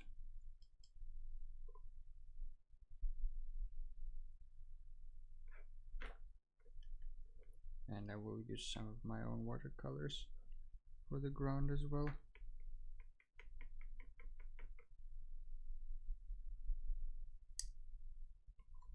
It doesn't want to come off. Maybe it's still wet inside actually. Okay, let's try to do the ground with the sponge.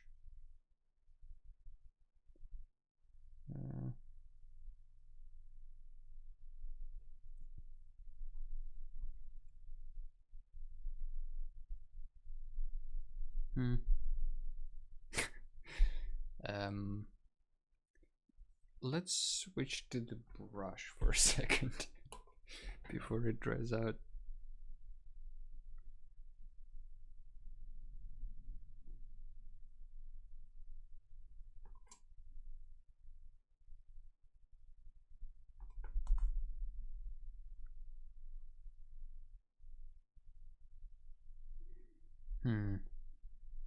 I feel like I lost the light of the skeletons.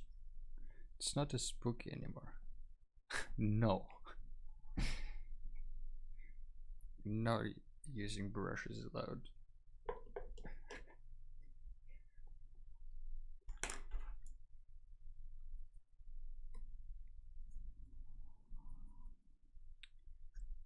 Alright, let's add some details, I guess.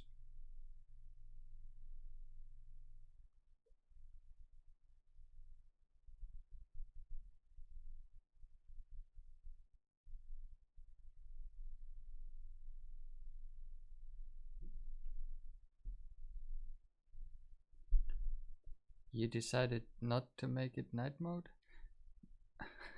Yeah, better back to brush, sorry.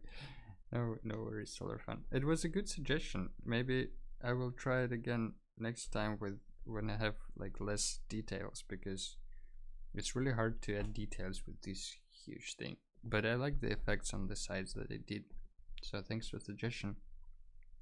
You decided not to make it night mode, asked Schmelicopter. No, I do want to make it night mode. I'm just kind of stuck on how. Because it don't feel like it's going the way I want it to go, and it's, I don't know.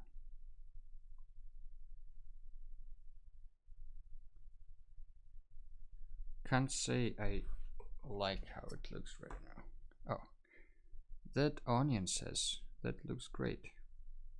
Thanks, that onion. How are you doing today?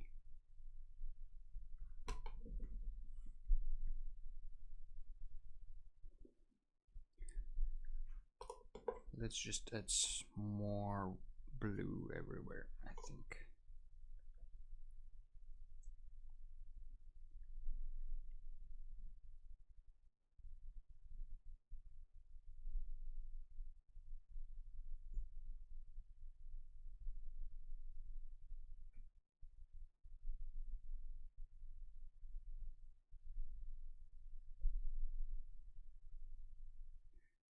Some lighter greens around the skeletons, maybe, to make the glow a bit more.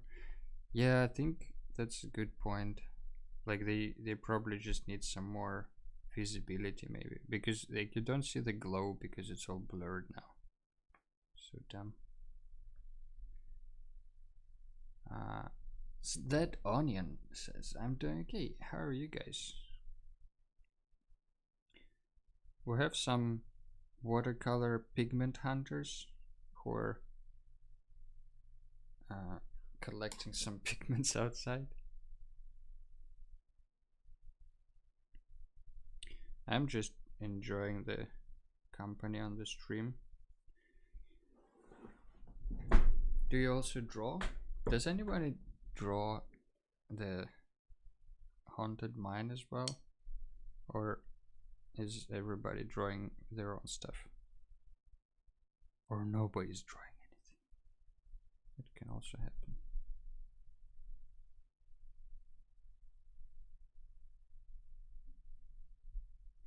I know Schmelicopter usually draws something along, and sometimes Nerve also draws. What kind of digital drawing do you do? Is it more environment or character art? Not big fan of watercolors. I just recently picked up the iPad and started drawing in Procreate, so I'm kind of learning how to do digital art as well. It's kind of fun. Character art mostly, but not tied to anything. Do you have Instagram, or do you also stream? If you want, you can just drop the link in the chat and show us what you got, to paraphrase one cartoon. Show me what you got.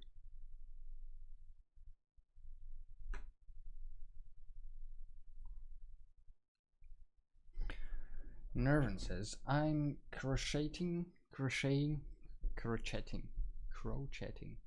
and found out I might need more wool to finish this stupid llama. The instructions said 3 yarn ball. Well, I'm yarn ball 6 or 7.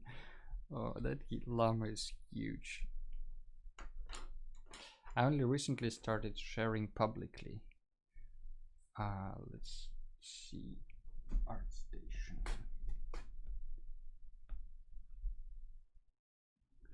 Oh wait, I have this specifically made. Let's see. I can do this now. Nice. Let's see. What do you do? That's pretty cool style. I really like your lines and gestures. Like, this is really cool. Really good like, style, and I don't know. You just need to share more. I think looks really good. Like the poses, the action lines, all that stuff. Really good job. Let's get back to our watercolors now. Maybe your yarn balls aren't big enough, Nervin. Schmelicopter says.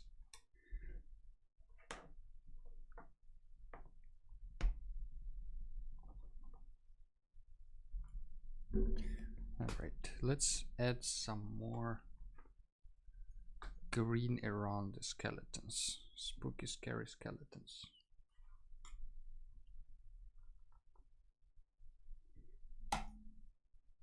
Let's take a smaller brush for that.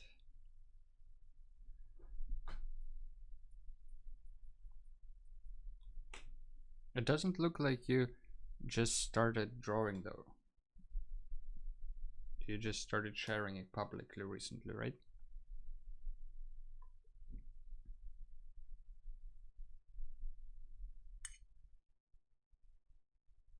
Well, there is a reason why my palette looks like a clamshell. Because I will cover this just it doesn't get soaked. Because it is. It's an it's an actual shell. It's just very, I don't know, it's like it fits in the hand really well.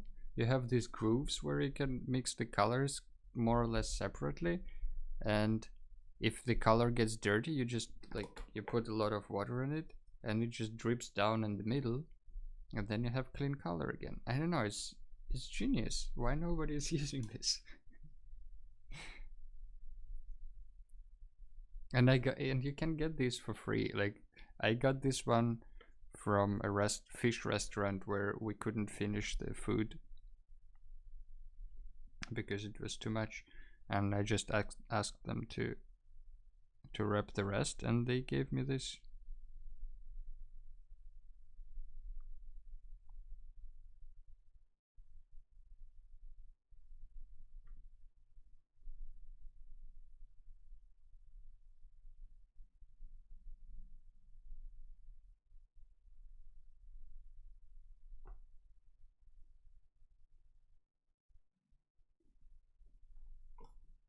Okay, let's see if green around the skeletons adds anything.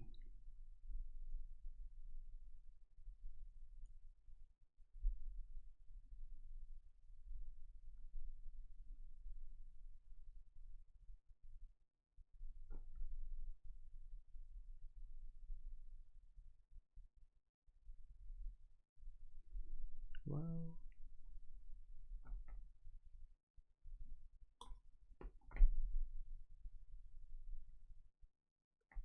I can add like these kind of light effects around it. Maybe that helps. Let's see. I started drawing more in 2018, but I don't do it a lot. So it's just like a hobby whenever you feel like it, or do you feel like you want to draw more and pursue it as, I don't know, career, or just do it more often or something like that.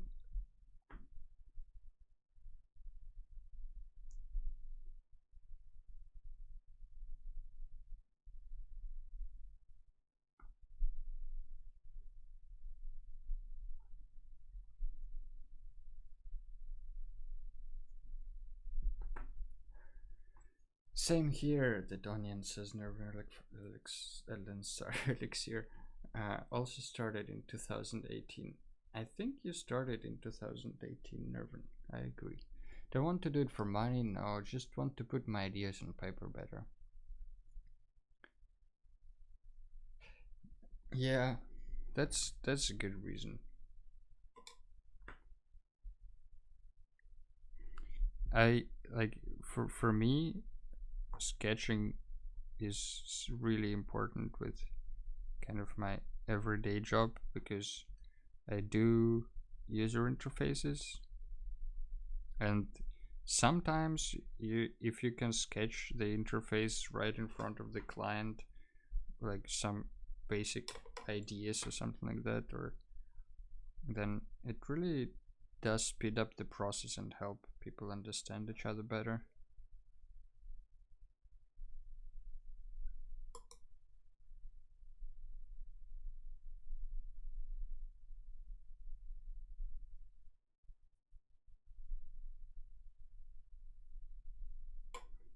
And the same I think goes with other kind of work. Like if you can sketch what you have in mind, it really often helps to communicate.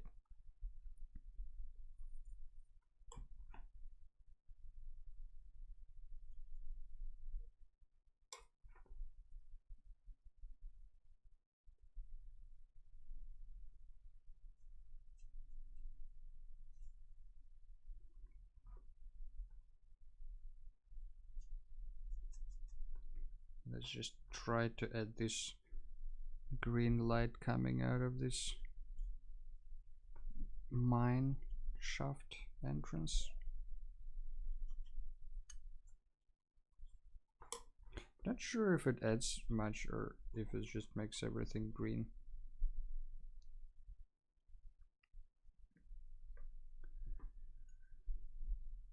Probably this needs more darkness. We have about maybe 20 more minutes. I mean, we have a whole day, but I also want to have lunch. My goal for 2018 was to learn to draw, and I did, and a lot more.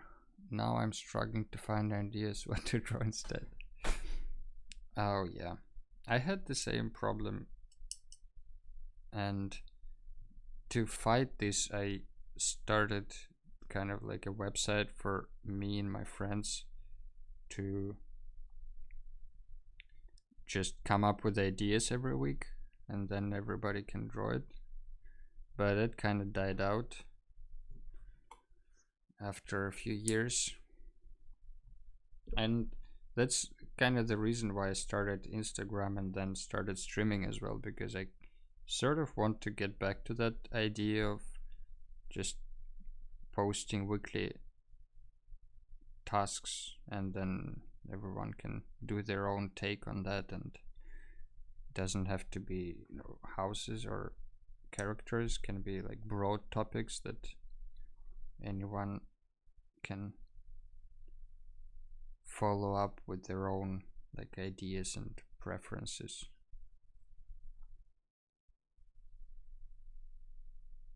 But you know, so far I can only like stream once a week and come up with the topic for that week before the stream, which is not ideal if you want to, you know, have a community in a way of like-minded people who are passionate about art and learning and practicing. And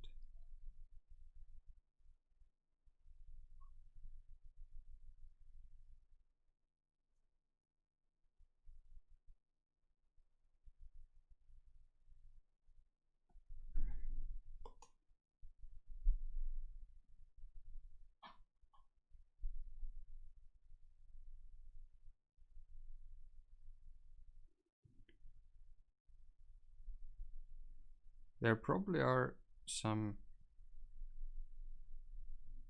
just online prompt generator. I mean, not probably, there definitely are prompt generators online that can help you decide what to draw.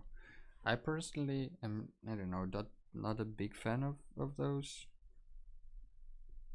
There's also Jaza Art Games app, I think that's how it's called,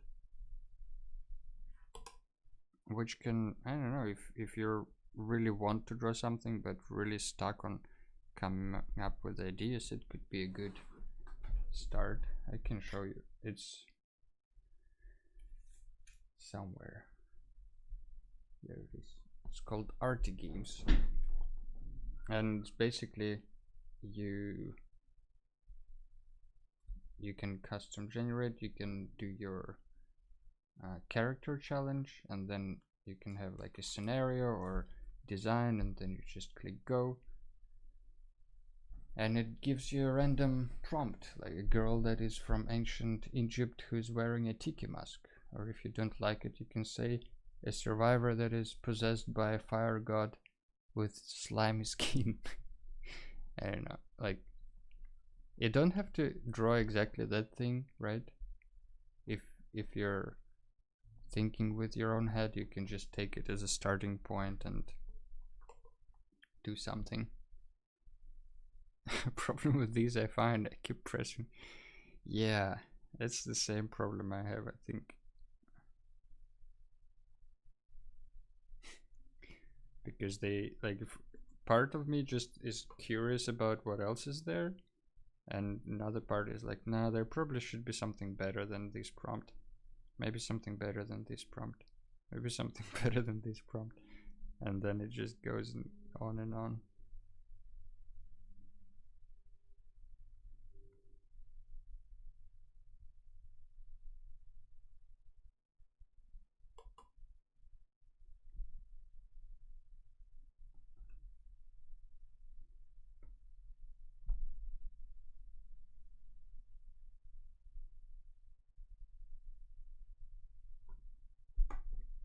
How about like drawing along on the stream? For example, you can, if you want more characters, you can draw a character who maybe a person who discovered that island, or the person whose tomb is underneath the island that they disturbed, or maybe it's a skeleton miner character. You know, I can throw in some ideas.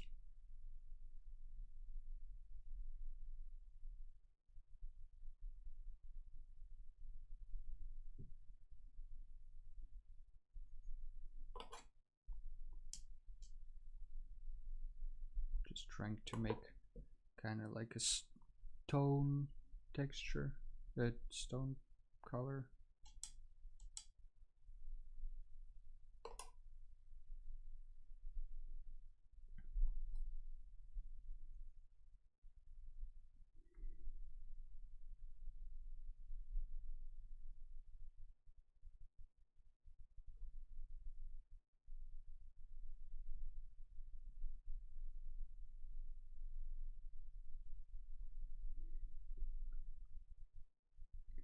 Let's just darken this rock formation here.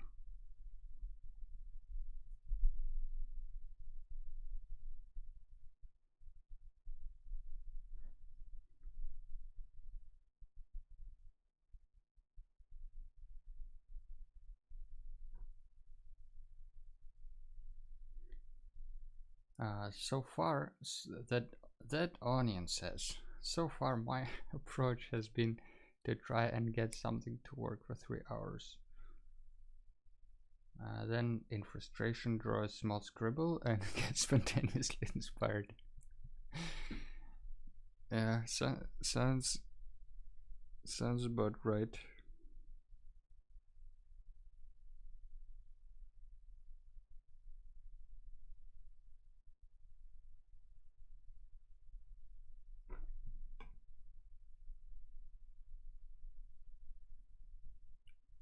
Let's make this little bluer.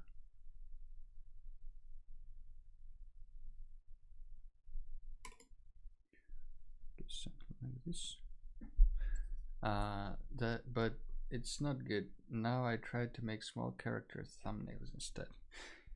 That's also a good idea, just to like not try to finish up a big illustration, but just to get your, you know, ideas flowing.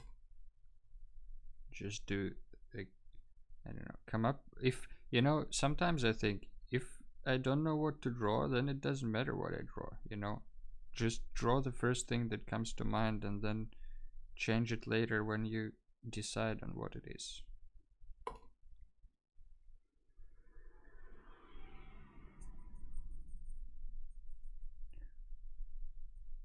I mean, it doesn't always work for me as well, because like you want to be inspired by your idea, not just the first random shit that comes to mind. But sometimes that's the way to go, you know.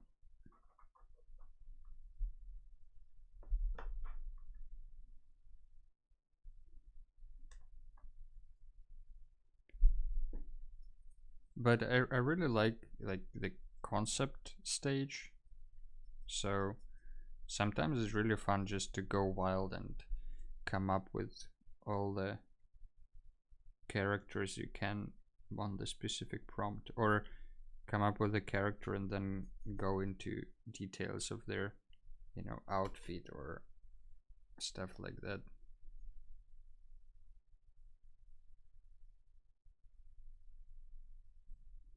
I'm trying to make a night scene out of this. Don't know if it's working. Schmelicopter, I need your eye.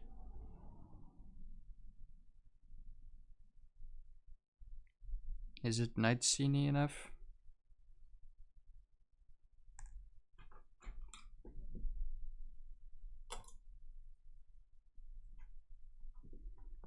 What? Yeah, do you think it's, does it look like a night scene to you?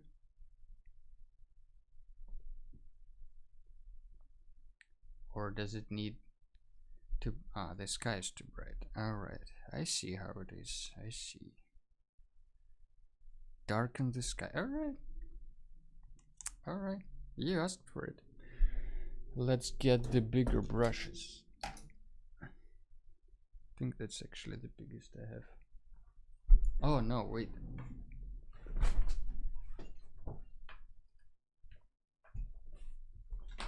How about this? I got this as a present a long time ago. Let's try to make this one work. I heard these brushes are really good for calligraphy and maybe watercolor as well, but probably not the style of watercolor that I do with a lot of details. I think this one is probably better for like big washes and blooming colors.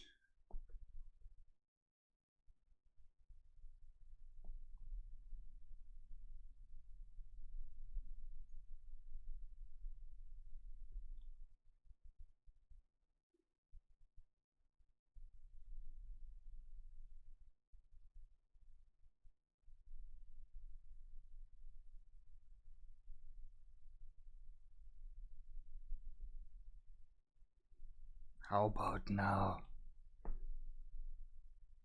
And it feels like you need more certain light source.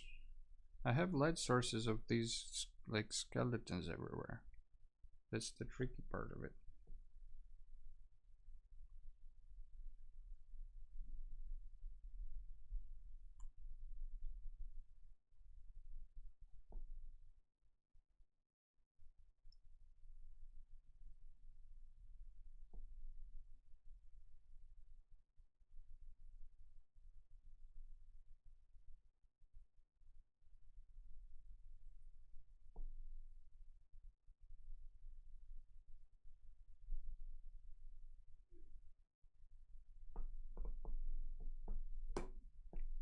Let's just cover the background with blue, I guess. to make it darker. Yeah, that's way more nighty. That's the good stuff. Alright, way better. Alright, alright. I hear you.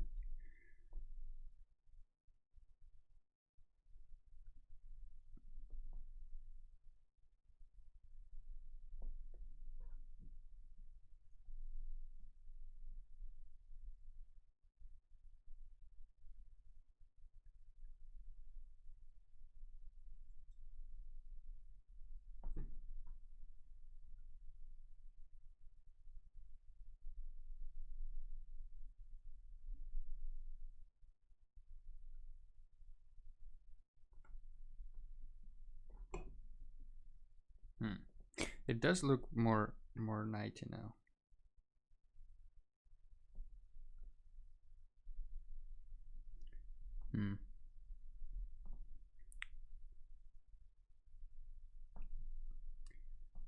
More certain light source.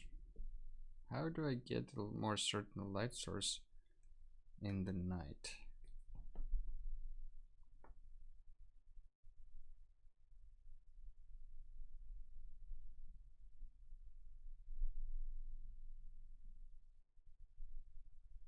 Just covering the white spots.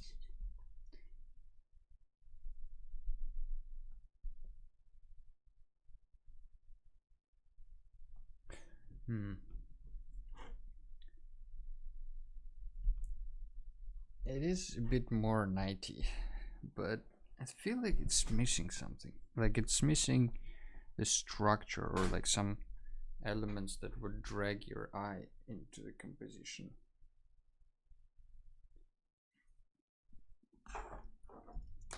Some little spotlights like lanterns and skeleton's eyes. Yeah, those I can't really do because they won't be light. Maybe if I do it with this more yellowish, that would be bright enough.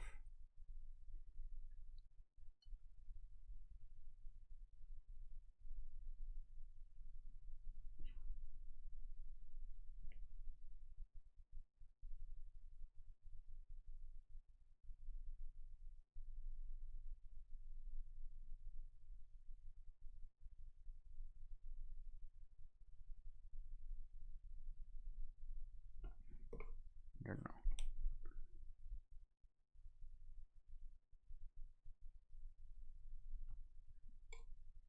Maybe this helps a little bit. Oh, more skelly glow, more skelly glow, more skelly glow. Then add dark around those. Yeah, it's easier said than done because it's bleeding into each other so much.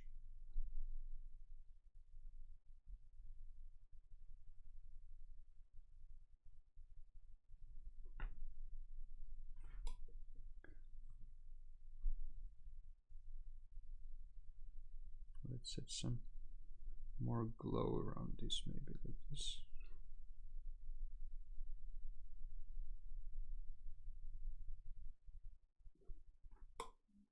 Is it more glowy now?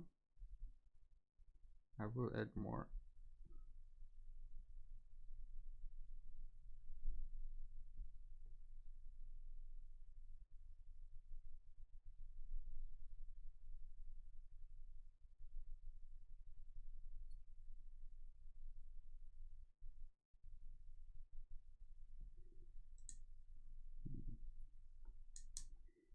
It's kinda working a little bit, maybe.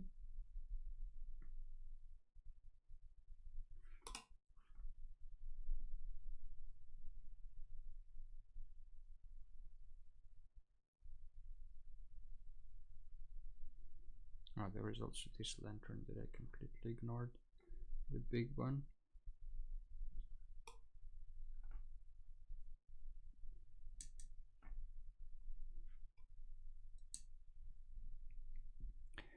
Maybe a few more dark layers when it dries a bit will do.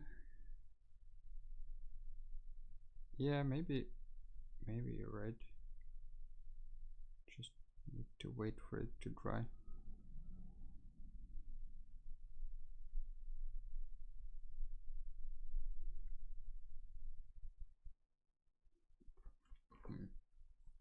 I would personally use a fine tip white marker to put some white highlights on the skellies, but that's just an idea. Yeah, I think that's a good idea, like adding marker or maybe just like a gouache layer with white stuff. That might help. I don't want to go for gouache, but maybe a white fine liner. I think I even have it somewhere. I just need to let it dry though. I don't know anything about watercolors though. This greenish yellow looks good. Yeah, I think the greenish yellow helps a little bit. Also, these guys, if they're shining, even if they're shining, they will still have the shadow from their bodies, right? Maybe.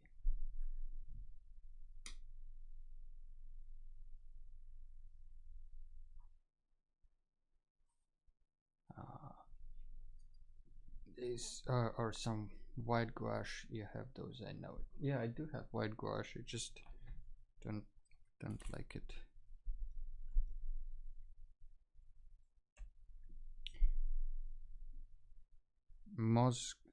Mosgan sees a millennial with a MacBook. It's not. No, he's not with a MacBook.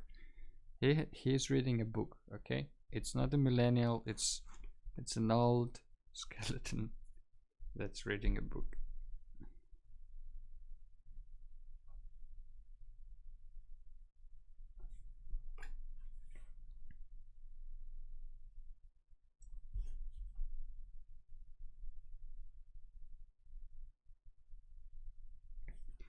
Millennial mine.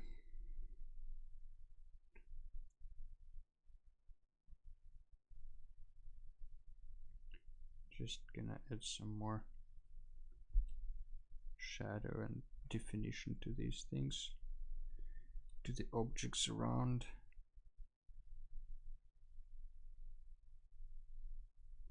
Especially around the skeletons and this mine entrance.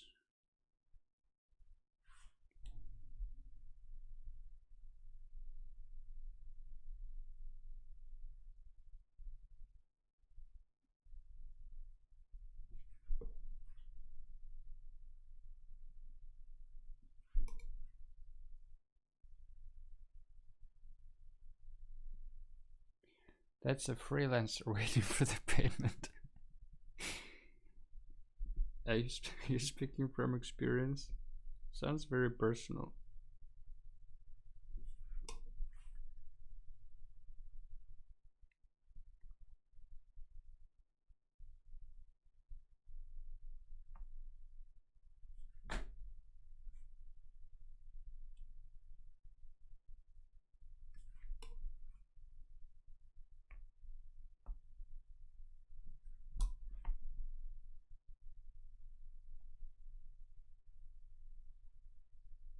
I don't know what I'm doing at this stage.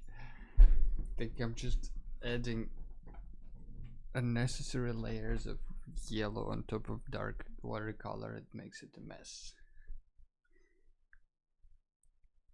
Husk says that the guy in the docks is tired of waiting for his salary and goes in to get a boat from there and get out. Oh yes, my Italian client pays in 60 days. Is it like every time he pays in 60 days?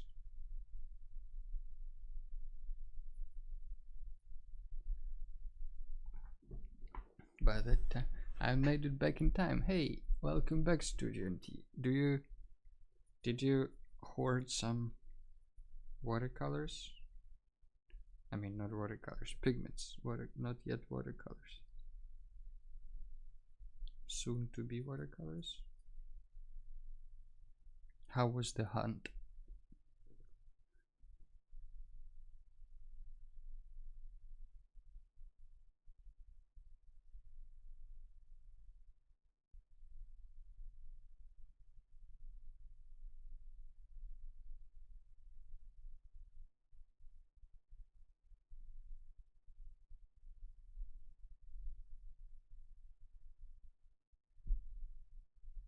Just feel like those rails need some love as well.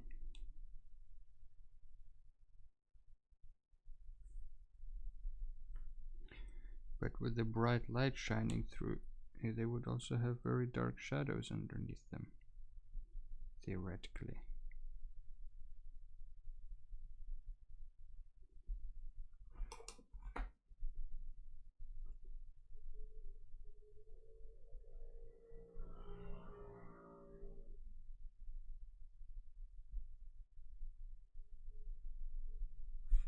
Yes.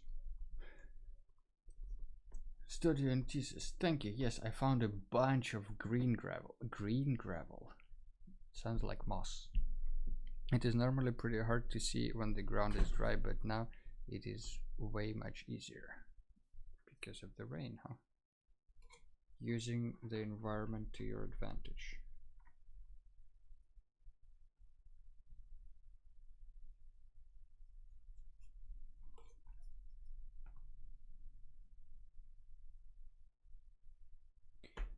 I usually have a little spray bottle with me, wetting the ground when I search, but the rain was way more effective. That's clever with the spray bottle. Never thought of it, kinda.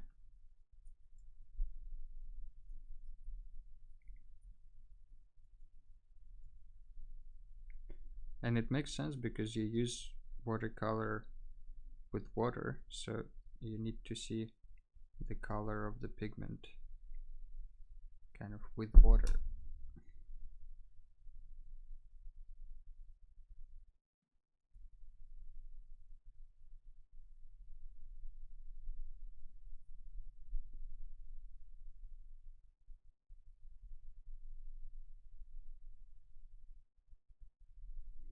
I think these should have some darker shadows underneath, I guess, to make them stand out a little bit better, at least.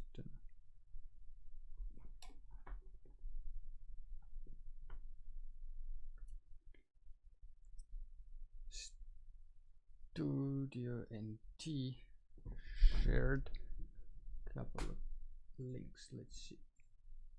Today's loot. Whoa. Did you just find all those things on the street?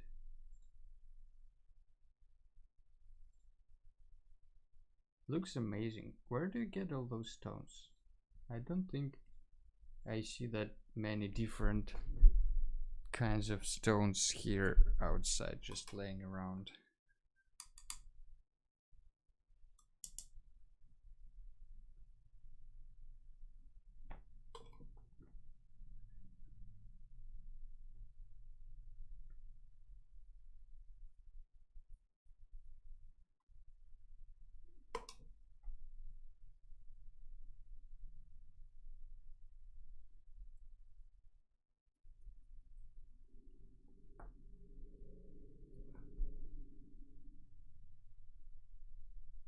Let's just add some more.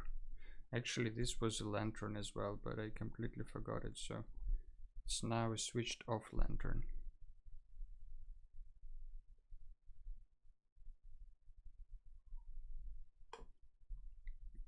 I declared it to be a switched off lantern.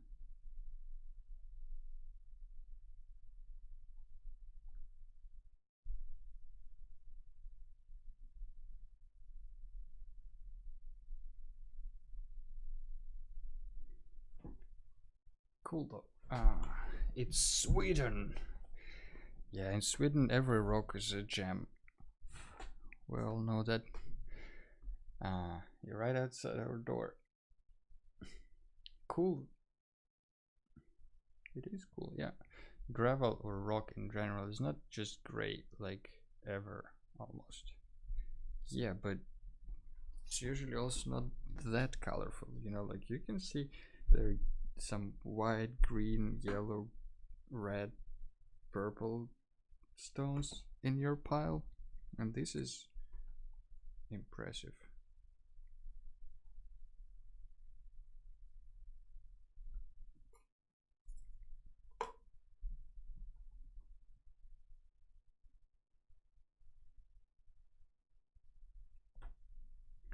Let's get the big brush again. I think this is too bright for a night scene.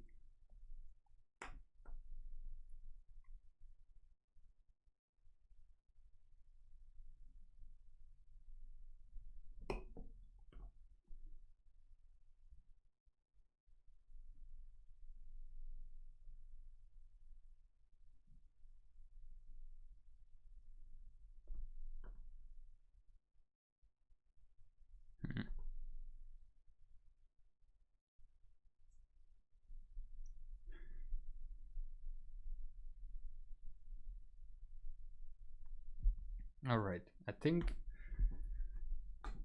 this should be left to dry now a little bit, and then maybe I will add some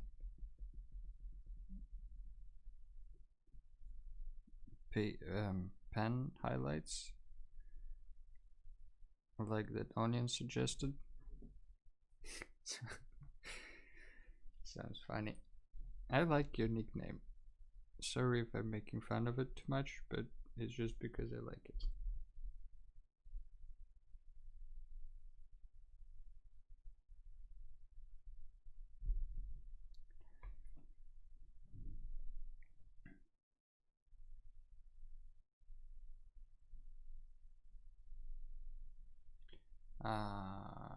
Schmelikopter says grus. Grus. My daughter taught me the word. It's usually in her boots. I don't know what grus mean. There's normal rock ground up to be gravel. Most rocks have a variety of color in them. Mosk says that he doesn't like it anymore because there is too many things, and he liked it before the yellow light. Grus, Swedish for gravel. Yeah, it was a little. I feel like it was a little bit cleaner before. But you know, at the same time, this is just to show you that sometimes you draw something for 3 hours and it turns out not the way you want it. And that's normal and okay. And it's important to look at it, think what you did, and think what you will want to do better next time. The green swatch here is pigments I've made from the gravel. Okay, let's see. Hawk's red, gravel green, tiger's eye. Ooh, that green looks kind of like my Florentine green thing. Not the way Mosgan wanted. Yeah, true, but I kind of agree. It looks okay, but I think maybe it needs some white pen and some black pen. I think I will go over it with my ink pen and just tighten up some of the overlapping areas.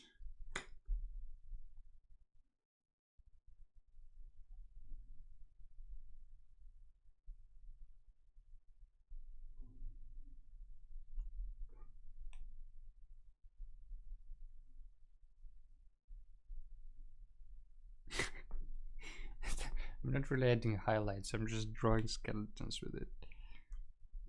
That's not what you meant, right?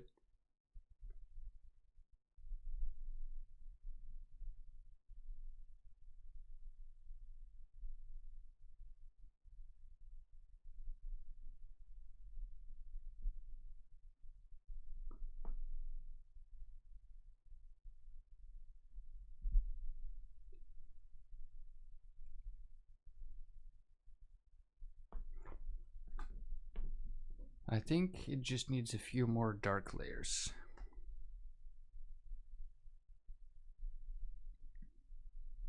Yeah, maybe just dark, or I can just use contrast, brightness and contrast in Instagram.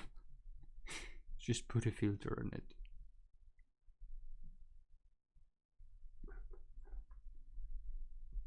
I really like the lighting more now. It goes more, it gives more contrast and makes it more night looking. Then I look again in the recording. Oh, the recording. True. Yeah, I think lighting wise, like if we're talking about this being more accurate to initial idea of having a night scene, I think this one does it better than before. I agree. But I I think I'm just not satisfied with my watercolor technique, so it all kind of is messy, because probably because I didn't really think about like colors and what layers to go in which way. Hey, Dragon Imagination 66. Thank you for following. Welcome to the stream. We're almost done. But I will go over with the ink pen, and I think this will already help highlight some of the parts, especially since the paper is wet. The ink pen will draw very dark lines because of that.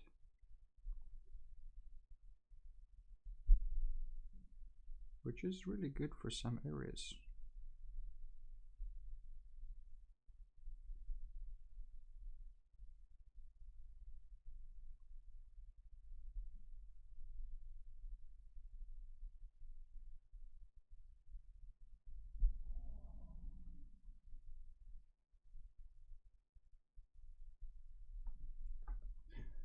Let's see something, maybe separating this house from the trees behind it.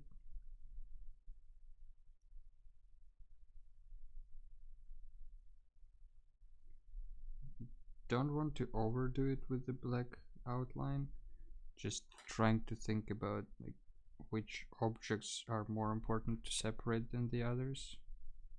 Like these two houses, I think, is really important to separate.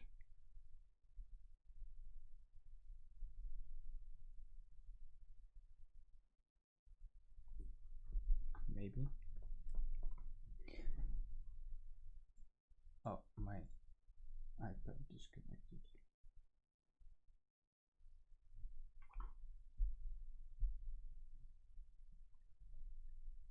Should connect soon again. All right. Thank you, Alex MRLLS. Mrils. Thank you for following.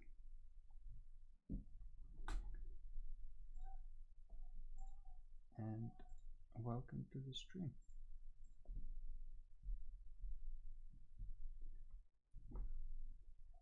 All right, so yeah, these two are important to separate. I think this chimney from the house I won't separate much because they're good together.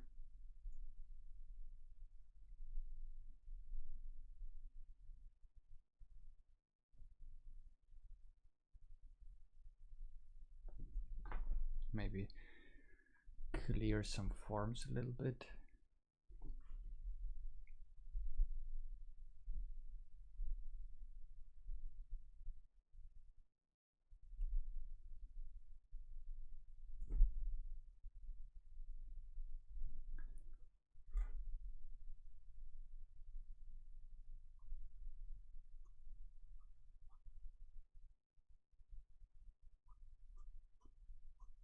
Maybe just some texture on this thing.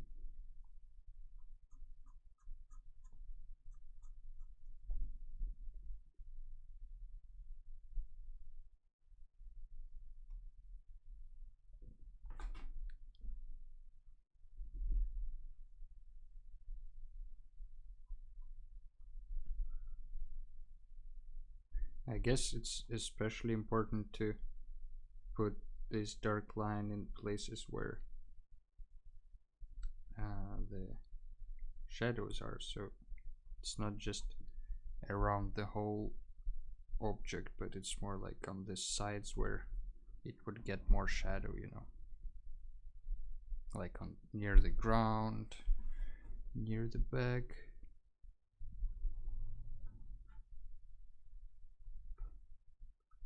Maybe only like some parts of this thing.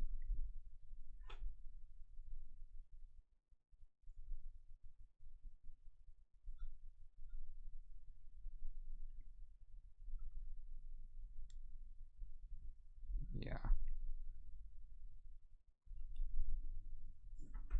Also, these guys need some texture, I guess, these crates.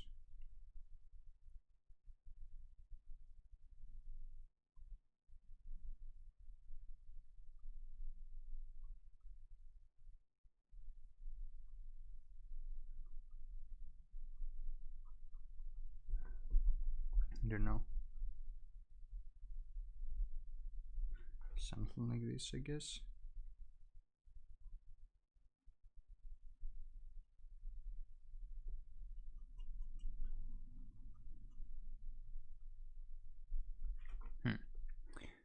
Also, I would like to separate this rock formation from the background of the house.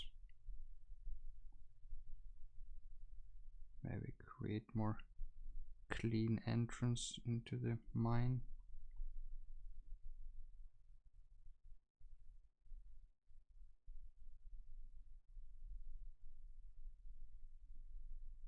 And I guess since they're deeper in and the light is coming from there, they should be really high contrast.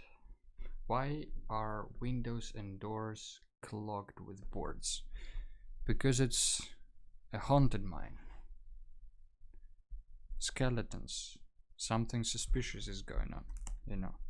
So people were digging in the mines, then they found skeletons, then they came out, tried to, you know, close everything, and then they had to run away from the island. At least that's my idea so far.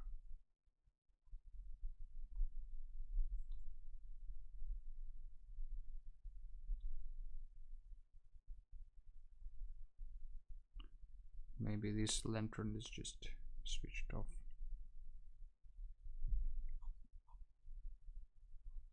There should be a pile of logs somewhere as well, I guess, for construction of this mine entrance.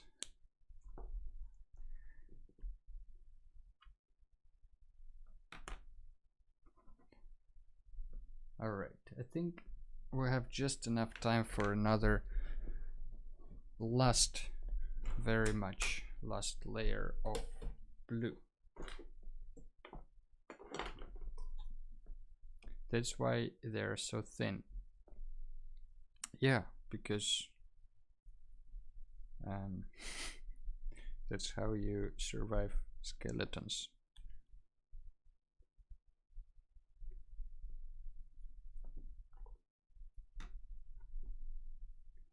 More blue incoming. As we're getting closer to the end of the stream, just wanted to remind everyone that if you draw something along, or I don't know, model or sketch or whatnot, feel free to drop it in Instagram or our Discord channel or Telegram channel. You know, we have a lot of ways to share art, and if you do it on Instagram, you can use hashtag psketchbookstream. So that I'm following that hashtag, so I will see what you draw, or you can tag me and just to share.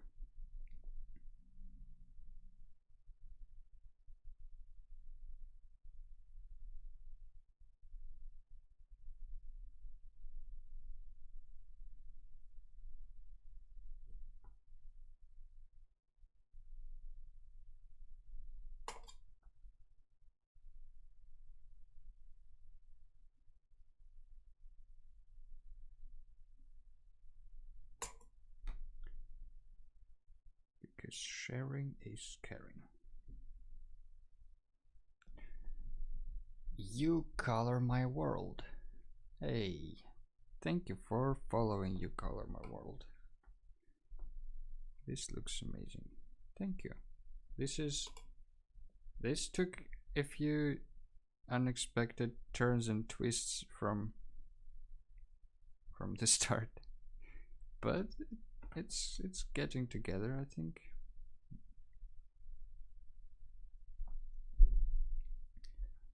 I think you can see better with the camera actually than what's going on really here on the paper. I'm doodling here.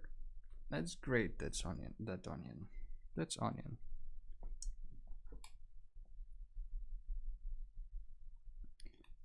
You can, if you want, you can send it to Discord or Telegram channel,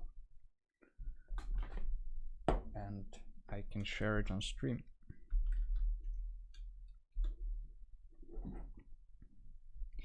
There are some links if you decide to. No pressure, you don't have to. But it's always curious to see what people are doodling while I'm doodling.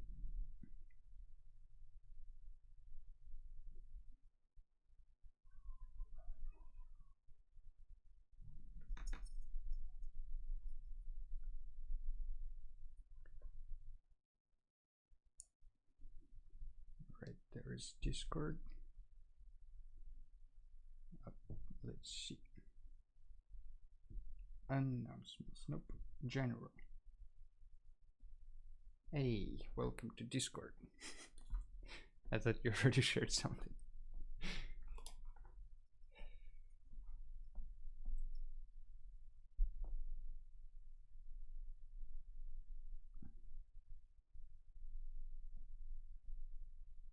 I think this actually will be in more shadow than it is right now.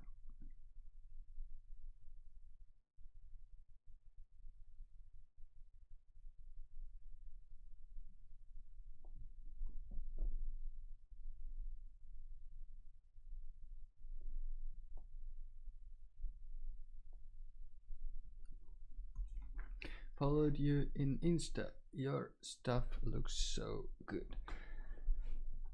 Thank you. Do you also draw or stream?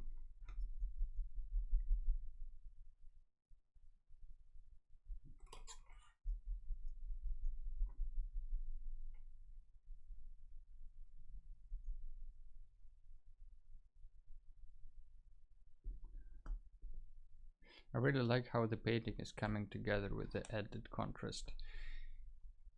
Yeah, I think the contrast helped, but I really don't like the way the light turned out.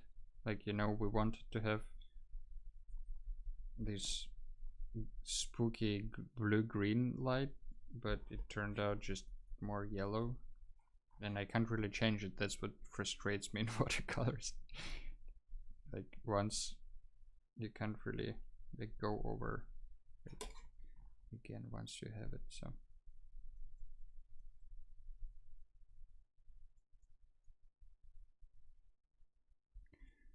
but altogether I think it was a fun project. I do draw, not as good as you though. Thank you. But if you want to share your drawings, you can drop your Instagram or just whatever your social media is of choice. I guess Instagram, but yeah, just feel free to share your art as well on stream.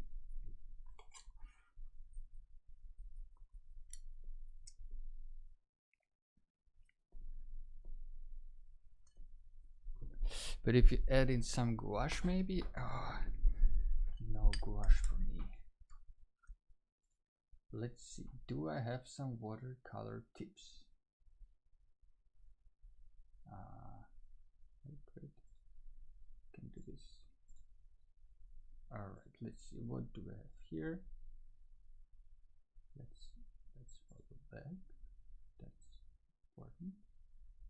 You're doing characters mostly and poses. I like this one.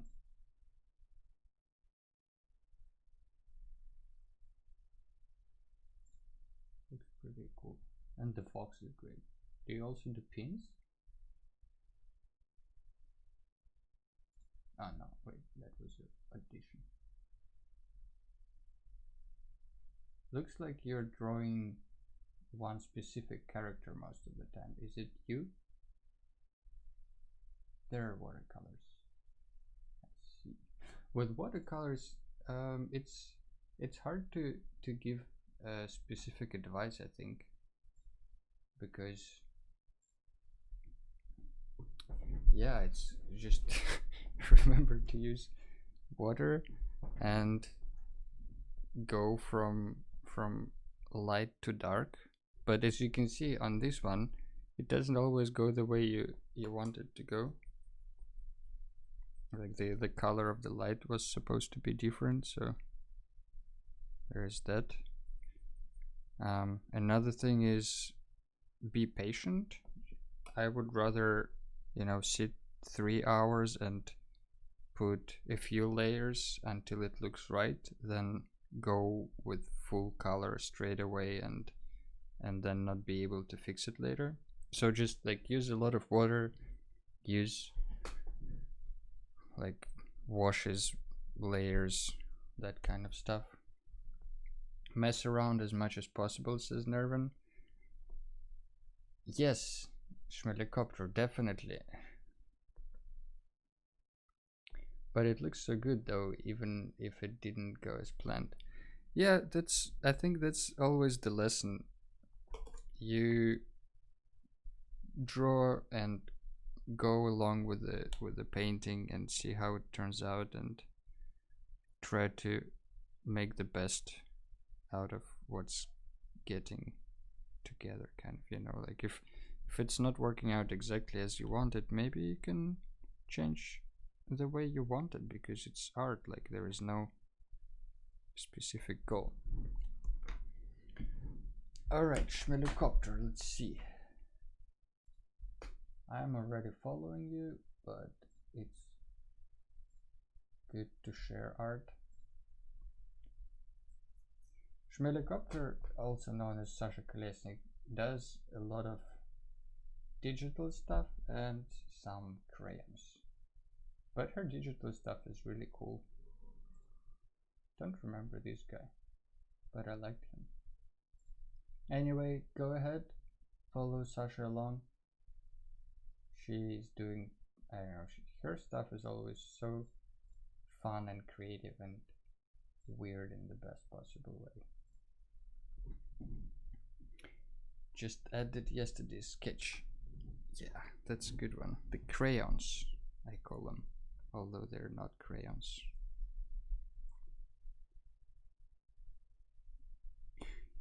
Yeah, and regarding the watercolor tips, what specifically you're trying to achieve, I think. And the other thing that helped me, I mentioned it before on the stream, that limited color palette, you know, like I had these 4, and I'm also using almost only these 4 watercolors, just 4 of them, you know. Don't go crazy, just learn to use them. And as I mentioned as well, like it's easy when you have only 4 and like one thing for darkness, one thing for lightness, because then you think kind of in very limited color palette and learn to observe and use what you have, which I think is good. But with watercolors, it's just draw every time.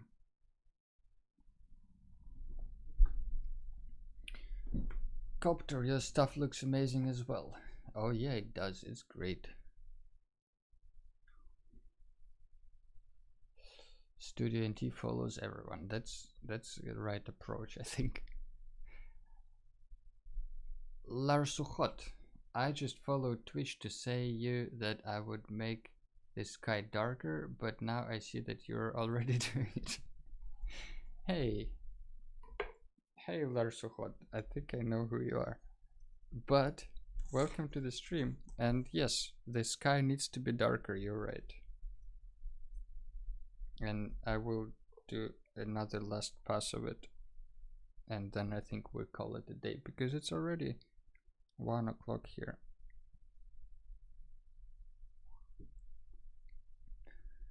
That makes sense. A limited palette. Thank you so much for the tips. Anytime you're welcome to ask what I mean. I'm just sharing what I know, right? So, and that knowledge is there to be shared. Might not work out for everyone, but if it helps, it helps. And you're welcome to come again next stream and draw something along.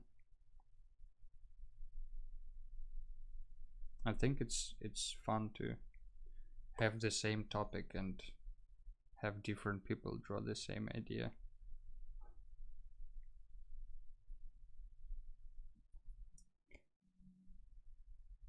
Thanks for following, says Schmelicopter. Yeah, guys, if you're not following Schmelicopter, you should do that. She doesn't post much recently, but when she does, it's worth the waiting. Okay, I'm done promoting everybody. And also I think this is it for this stream. We'll see. I don't think I will do anything with it after the stream. Don't really know what to do with it anymore. I think this one is done, and if I want to do another night sketch, I should do more of them. Thank you for joining along, and I hope you had some fun. We will draw something next stream, something fun next week. Maybe it will be a map as we discussed, or maybe we will do the map of the cliff city with some Asian architectural style, whatever that is. So, should we rate someone? Maybe.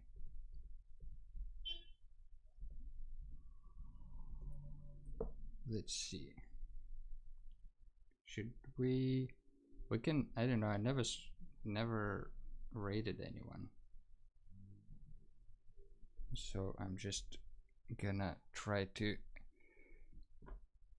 yeah, I really enjoy hanging out with you guys here as well. That's always the fun.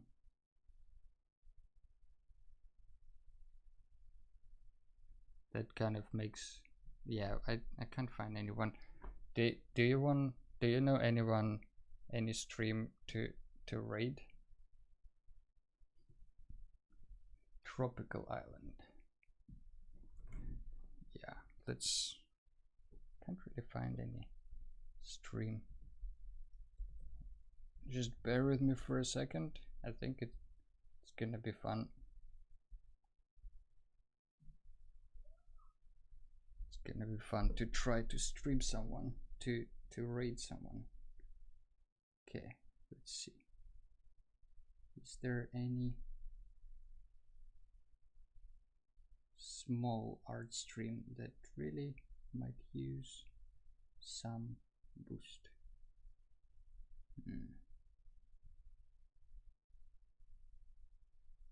It doesn't really mean that you have to stay there or follow them or something like that, but I think it's always fun to shall we see the dog portrait?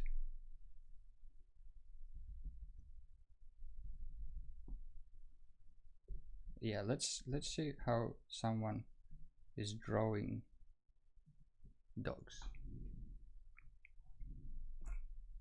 Oh no, doesn't work. I'm such a bad raider.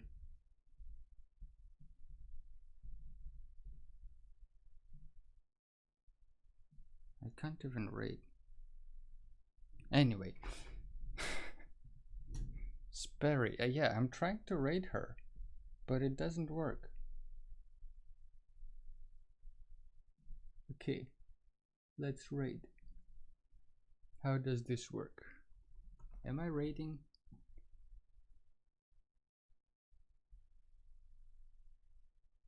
Hello. Okay. Anyway, thanks guys for joining along. See you around.